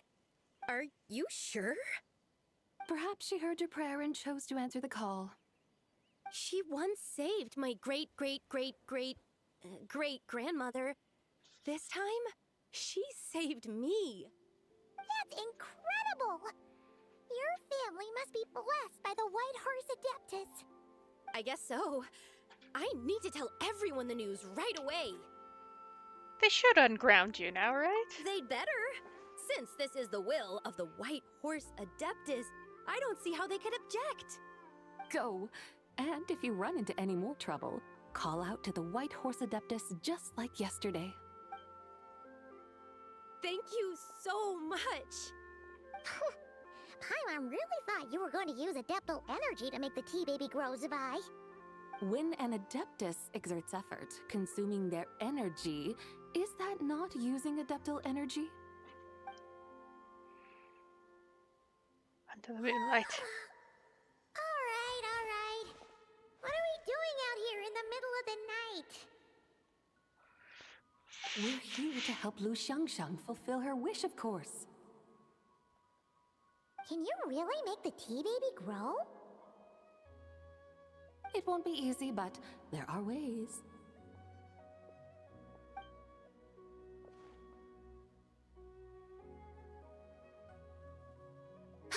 There, it's grown. Hey! You just transplanted a tea tree from over there! So, there's a mature tea tree here now, yes? Oh, yeah, but... And am I not the White Horse Adeptus? Well, yeah. Is this tea tree then not a manifestation of the White Horse Adeptus's will? You're not wrong. But again, there's something not quite right about this. Maybe this will become another mystical Adepti tale recorded in their family history. That would be marvelous. Paimon thinks so too. Hey, Traveler! Sabai seems to be doing much better now, don't you think? Maybe being outside is good for her. Paimon bets that's why Zhongli chose to send her on this errand. That's a great idea!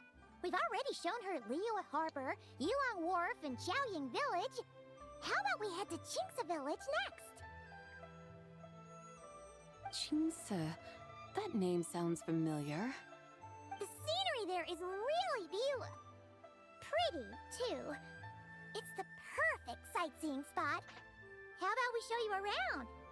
I must say, I have been mightily impressed by the mountains and waters of Liyue. Please lead the way, my dutiful guides. Alright, let's go!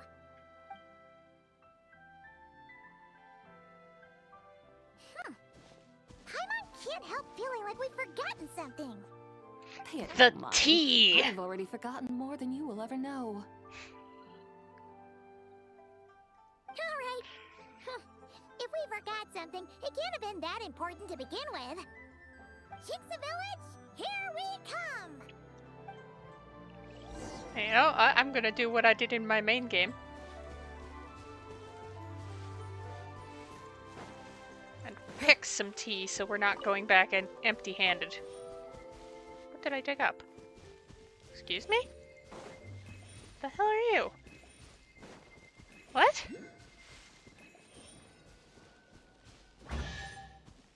Okay. Is this an answer from this world? I thought I was picking tea.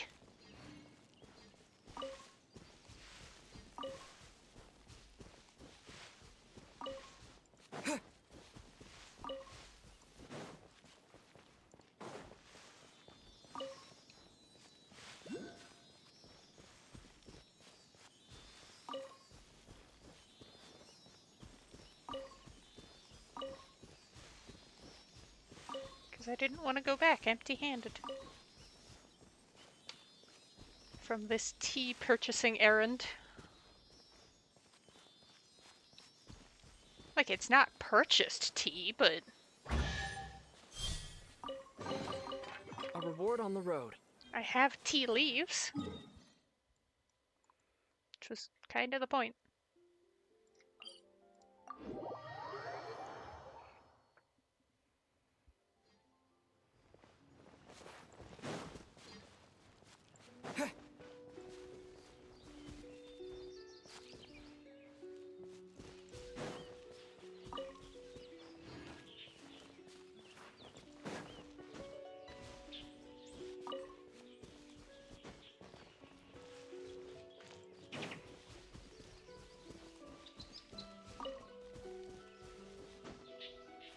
Stop climbing the bamboo.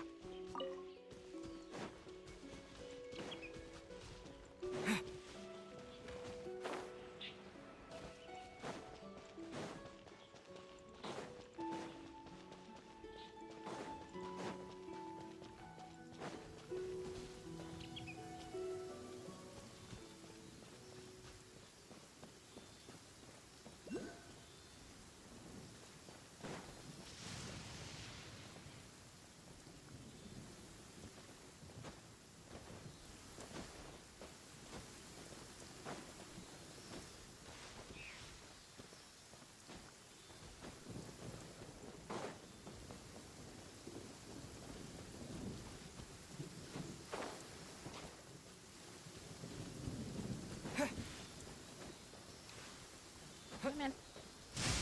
Go home. A reward on the road.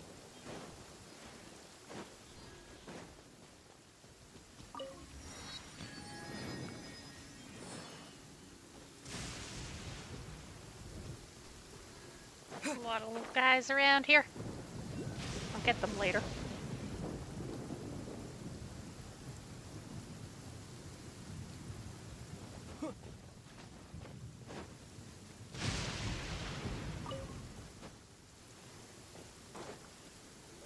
Hello, hello. We should plant cucumbers.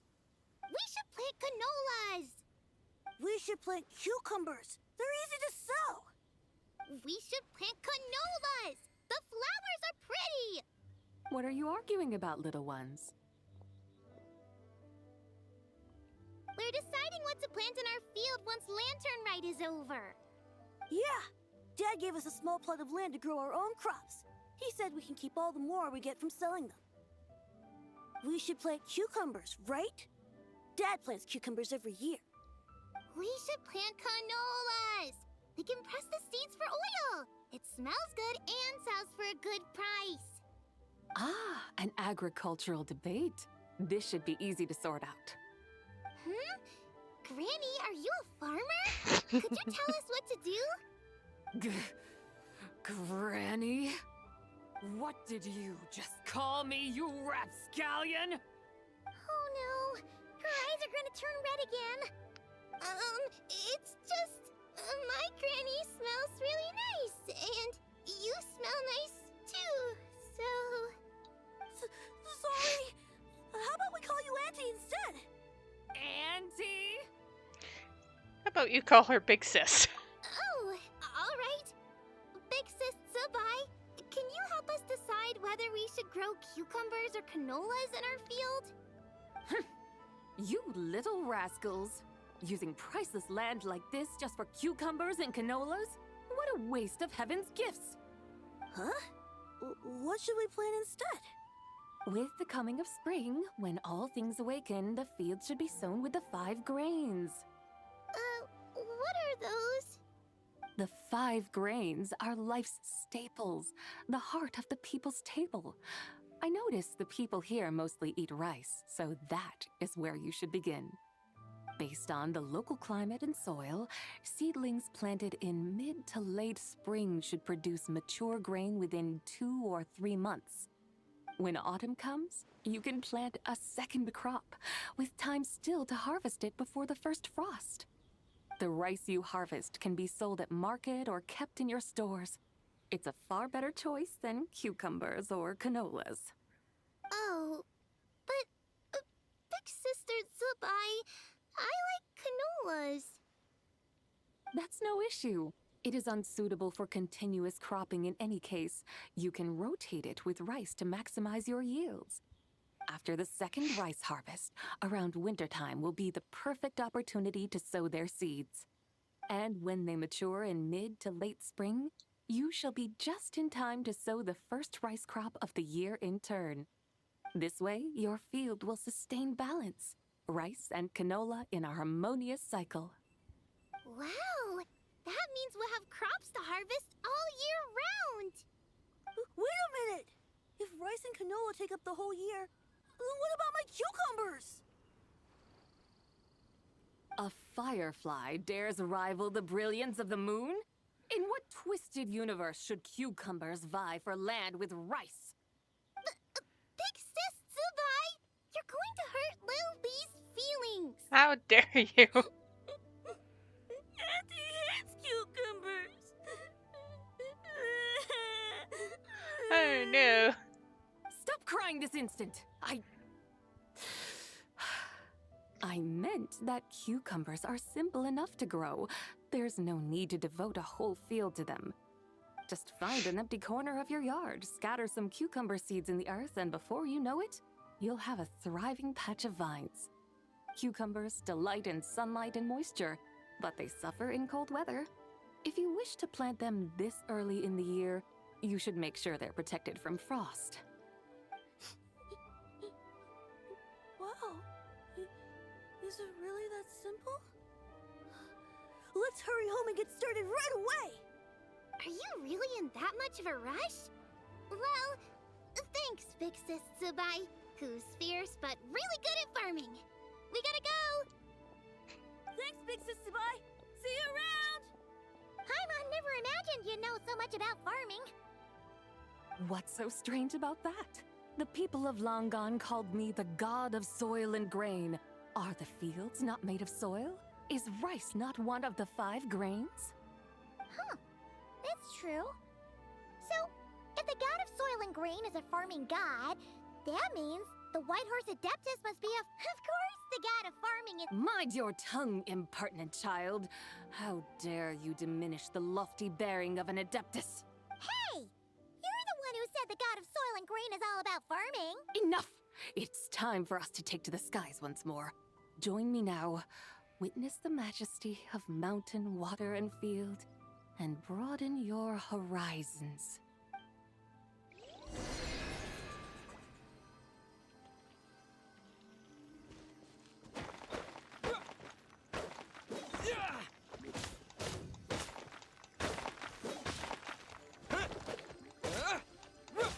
Lightning flash! Come here. Rude.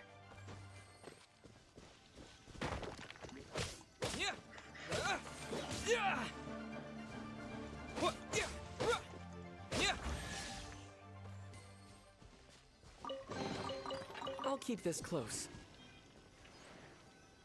Alright. Sorry about that.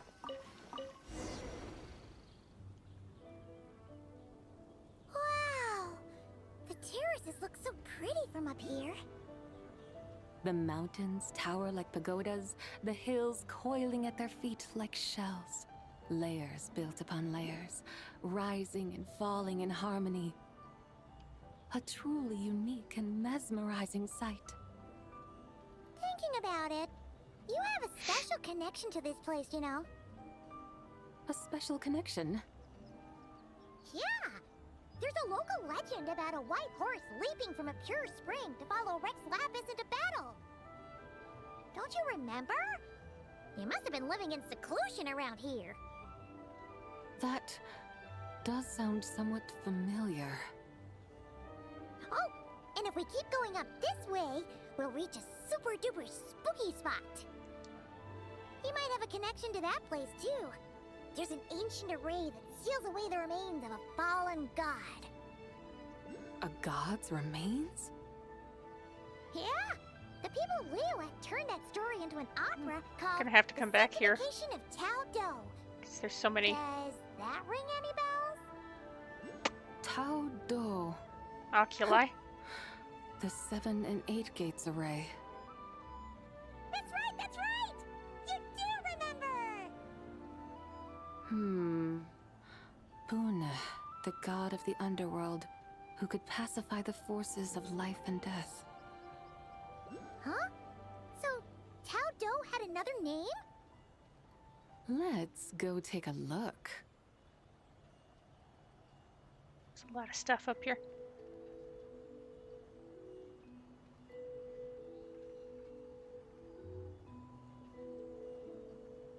I'm just like, oh, I better finish the stories. The story quests. So much stuff. There's a chest there. Past a bunch of oculi. We've arrived at Wulwang Hill. The atmosphere just It's turned that domain. I can't help but feel There's another oculi somewhere around here. friend you haven't seen in ages. Huh? Paimon thought she heard someone's voice. Let's head down and check it out. Was ever in that wind thing?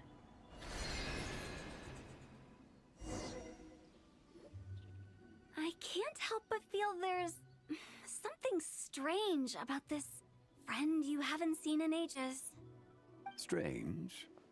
Whatever do you mean? Her strangeness defies description. This Miss Zabai is a full-blown enigma, don't you think? I'm afraid I have no idea what you're talking about. Aren't you worried about sending her all the way to Yilong Wharf on her own to buy tea? What if she gets lost? Where there are people, there are paths. Now I'm the one with no clue what you're saying. She can ask for directions. And then what? She will meet strangers in unfamiliar lands, build friendships, part ways. Hers will be a long journey indeed. The further the journey, the more footprints one leaves behind. The deeper those footprints, the harder it is for time to erase them. Ah, so you want her to make new friends. I see. But from what you say, it sounds as though she's not from Liyue. I believe she was not, but perhaps she will be. You're sounding stranger by the second. Huh. Oh, over there. Oh, look who's here. Hu Tao! Zhongli! What are you doing here? Traveler, Paimon, fancy meeting in a place like this. Oh my, and Miss Zabai too. Sounds like fate to me. We were taking Zabai to buy some tea from Yulong Wharf. Zhongli sent her there, though she didn't even know the way, and... Oh, drat! We forgot the tea! You did. Paimon knew we were forgetting something. I got tea. Why didn't you say so earlier then? What's done is done. There's no need to dwell on it. Fresh tea grows with each passing year. Let fate deliver it as it wills. Exactly. You can get tea wherever you go. You're hardly running low now, are you? Paimon feels a lot better now that you've said that. Still, I'm a little confused. If you were buying tea, how did you end up all the way out here? We're taking Spy on a sightseeing tour. We started at Liyue Harbor, stopped in at Yulong Wharf, went sightseeing around Xiaoying Village, made our way to Qingce Village, and now we're here. Ta-da! Wow, that is quite the itinerary. Yeah, actually, Paimon thinks it's about time we headed back. I'm here to pay my respects to my ancestors. My dear consultant kindly agreed to join me. It is Lantern Rite, after all. Adepti and ancestors should be venerated alike. Ancestors? Wait, could you be... Are you heir to the Wu-Wong kid? Or perhaps the lone butterfly of the Crimson Flame? Whoa, have you got all your memories back? Huh? Miss Zabai, you know about the Wangsheng funeral parlor and the 8 adepts? I happened to hear a storyteller expound on the sanctification of Tao Do. Lots of people know that story, sure, but very few can discern my family lineage from just a glance. Please don't kill me. Well, Zhongli, your friend here really is quite something. Unfortunately, there's no time to dally right now. We have a hill to climb. Perhaps once today is done, we can find time to chat over tea, recite poetry, and admire the moon? That would be wonderful, Director Who. Oh, and before we go, you've been traipsing around all day. I suggest you stop off at the Wangshu Inn on your way back for a good night's rest. Well, don't mention it. All right, we'll take our leave now. See you later. Hotel's so thoughtful. Why don't we follow her advice and stay at the Wangshu Inn tonight? Zabai, you can see the whole of Dihua Marsh from up there. The view's amazing. Plus, you can sample Smiley Yinshao's cooking. Wangshu. An intriguing name. It couldn't hurt to check it out. I'm so glad that Sisson is affected by the cutscene and isn't aggroing on me. Let's go! It's like right there, though. Now it's aggro. Mind the wind.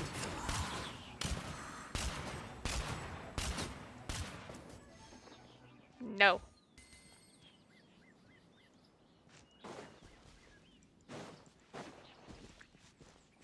Probably not. I'll come back later.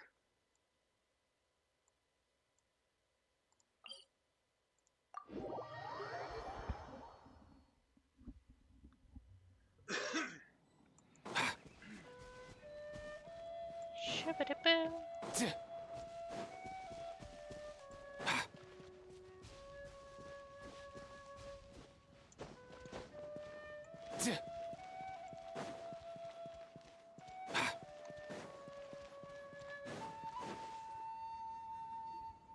Is that towering structure Wangshu Inn?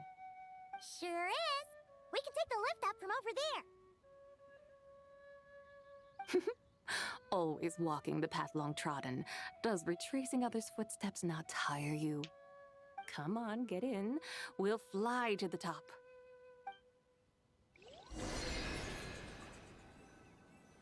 Ba-da-boop.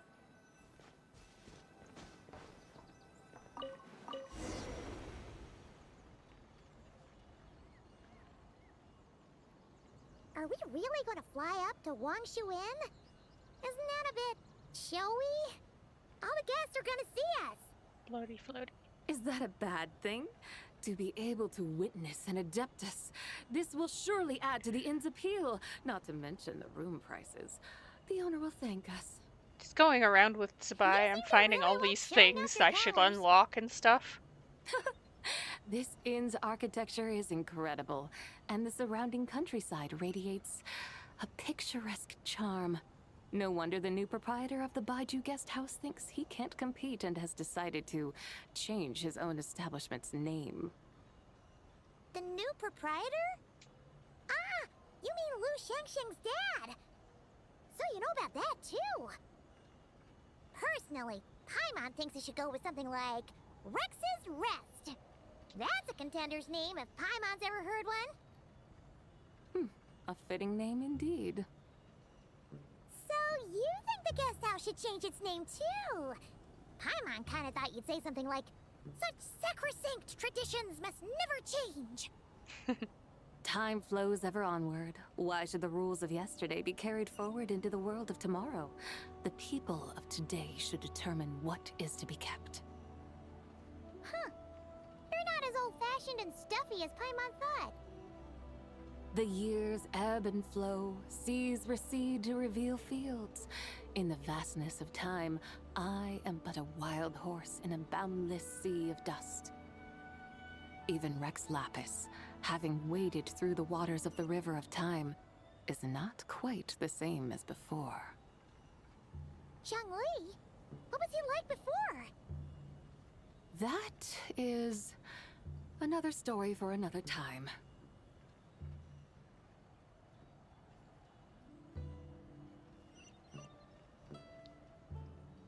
All the side quests at Wangshu Inn. We have arrived.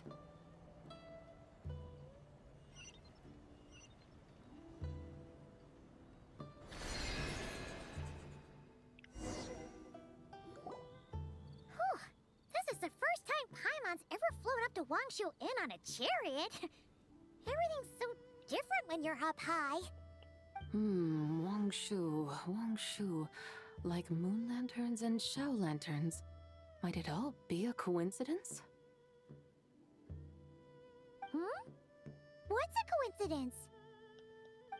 Do you not know what Wangshu means? No clue. Wangshu can refer to the moon, but its original meaning is actually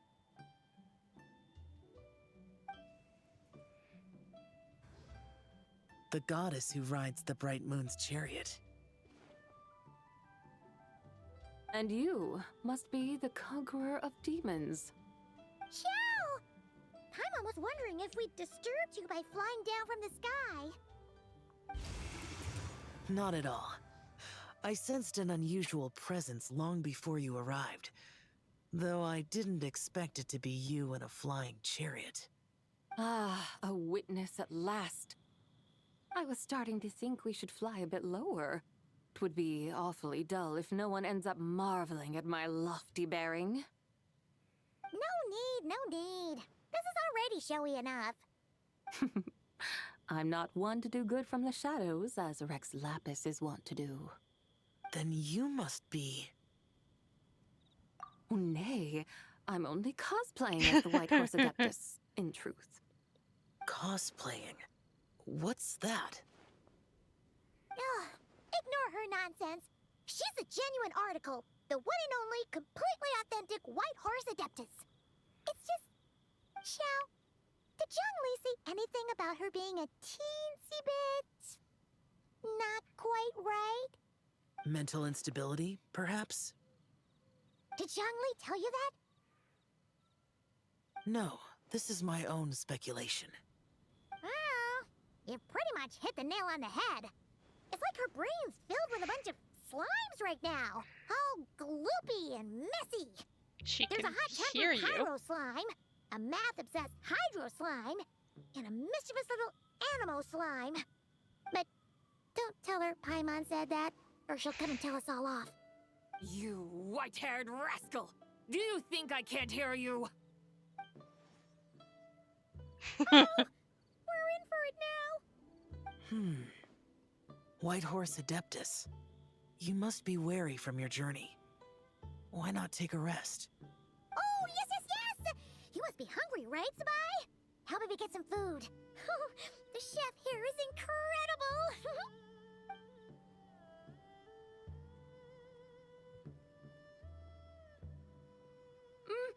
It's so hot! So spicy! Are you okay? Do you want Paimon to get you some water? Don't worry about me. I just need to pace myself.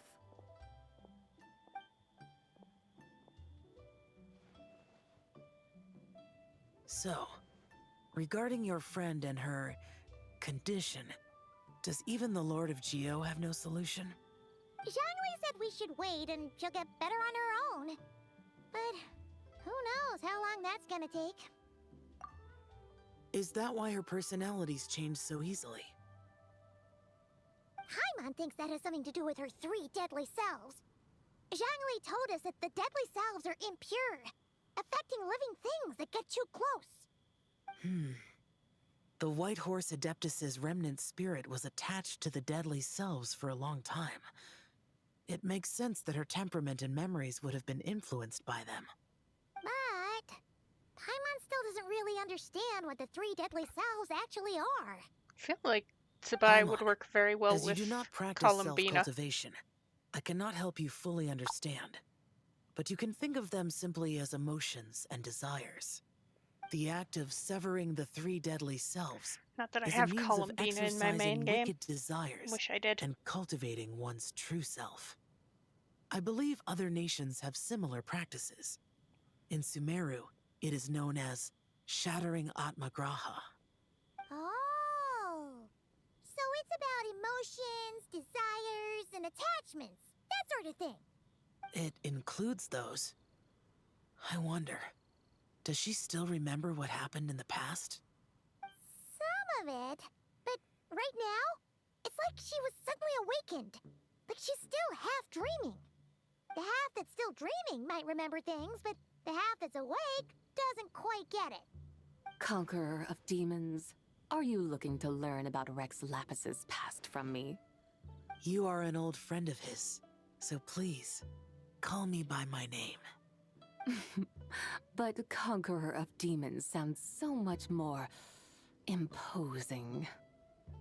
In days of yore, he was the Lord of Geo, Heaven's Star. Huh?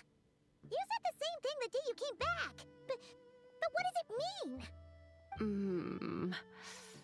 I'm afraid I can't remember. Hey, did you really forget? Or are you just pretending so you don't have to tell? Why not ask Rex Lapis himself? Whether I've forgotten might be up for debate, but I am certain he remembers. He must have his reasons for not raising the past, and you likely have similar concerns. I shouldn't have asked. An answer that suits your style, General Elatis. Now that we're on the subject, though, I suddenly remembered something. Which is? In the distant past, there was a feast, which I attended. I faintly recall the Lord of Geo also being present that day. Oh, and then? What happened? Among the dishes served, there was one that could be found in every household throughout Langan at the start of spring. A dish called Flavor of Spring. I suddenly remembered the recipe for this dish. Is that it? Yes! Since it's Lantern Rite here in Liyue, why don't I make some for you to try? Whoa. That sounds good.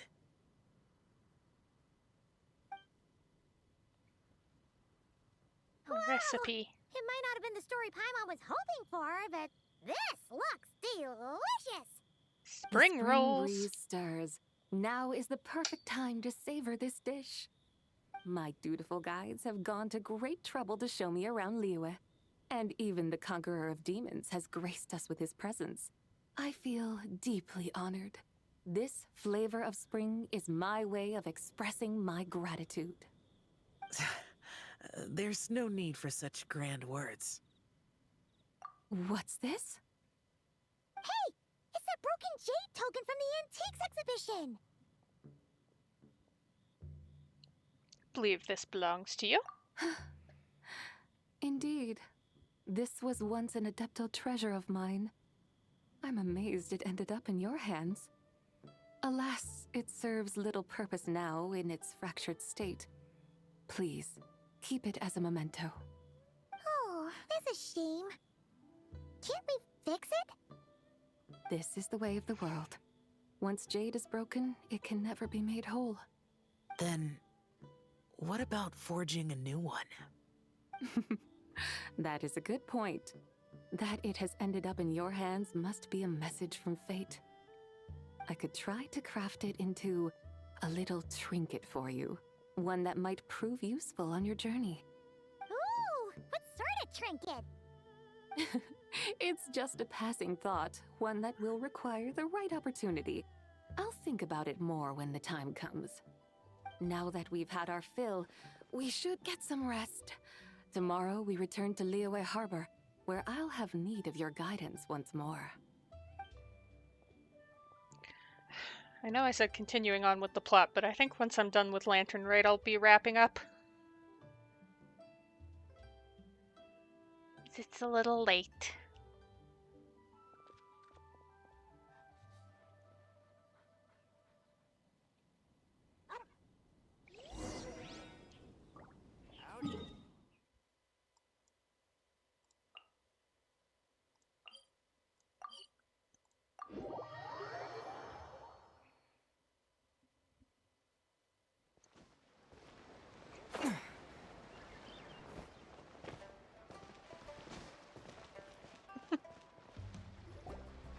Chi-Chi, the lantern rite is almost over. Do you remember how to make a Shao lantern? Warning, split bamboo, traveler. And get silk, make Paimon. You've got it all mixed up again. They're here again. Yow yow! Looking good in that new outfit, huh? Hey, it's Paimon! Dr. Baiju gave this to me as a gift. How does it suit me? Suits you very well. Thank you. Wow! What happened for Baiju to suddenly give you a brand new outfit, Yao Yao? Dr. Baiju is thanking Yao Yao for teaching me to make Shao lanterns. Chi-Chi and I were just playing together. Dr. Baiju's too kind. Oh, yeah, take a look at this. Dr. Baiju gave me these clothes, but it was Chi-Chi who wove this little basket. Wow, that's beautiful. When did you become so good with your hands, Chi-Chi? I learned to make Shao lanterns, thanks to Yao Yao. I also made a wish. What do I always say? The White Horse Adeptus answers prayers. Come, help this old man make an offering in thanks. Huh? Mr. Liu? What did you pray for? For my idiot son to finally come to his senses and not change Baiju Guest House's name, which he has. Huh? He's keeping the old name? Listen to this. My granddaughter planted a tea seedling in our village just a few days ago. She made a prayer to the White Horse Adeptus to help it grow.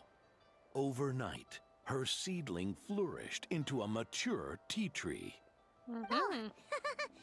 That sure does sound like a miracle. Could the White Horse Adeptus really have helped it grow? Of course she did. Oh, White Horse Adeptus, how blessed is our family over whom you keep watch. Truly, this is an extraordinary miracle. You must record it in your family history without delay. Of course. Huh? Is that you, Miss Zebai? Indeed. I have a long-term booking at your guest house. Yes, I recall. Mr. Zhongli said to charge your expenses to the Wangsheng funeral parlor, if I remember Of course correctly. he did. That's Young Li. Always making trouble for poor Hu Tao. I noticed when you were here last that you bear a striking resemblance to the pictures of the White Horse Adeptus in my family history. You both have golden eyes. Perhaps fate has had a hand in our meeting. And a glad meeting it is, Miss Zebai. Now, why don't I gift you some tea from my garden to celebrate this encounter? We grow Sunglaw tea there, and it has quite the reputation throughout Yilong Wharf. I hope you will accept it. Oh! Sunglaw, buy 10 boxes, get half off teas. Back on the menu. Buy 10 boxes, get half off? Don't be silly. This is a gift. It's free. Woohoo! Nice! Thank you so much, Boss Lou. There's no need to thank me. You're a visitor from out of town, which makes you an honored guest. Make yourself at home. Lantern Rite may have ended, but the streets are still bustling with activity. Make sure to take everything in, meet some new friends, and enjoy your time here. And that goes for you kids as well. Happy Lantern Rite. Got it, Mr. Liu. Happy Lantern Rite. Yeah! Happy Lantern Rite, everyone! Happy Lantern Rite indeed. Yay! I finished Lantern Rite.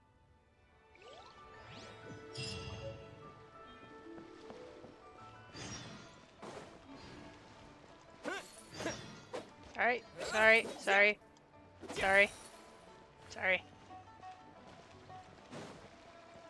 I did clear out all the stuff here, right? Hi. I did. Excellent.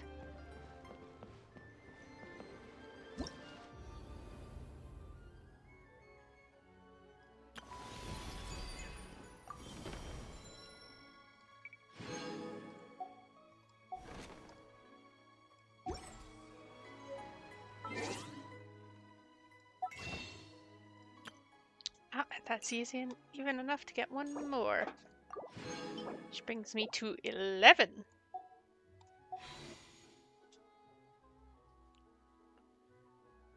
So I shall wrap up here. Next time we're going back to Inazuma and actually doing plot. I will see everyone Monday.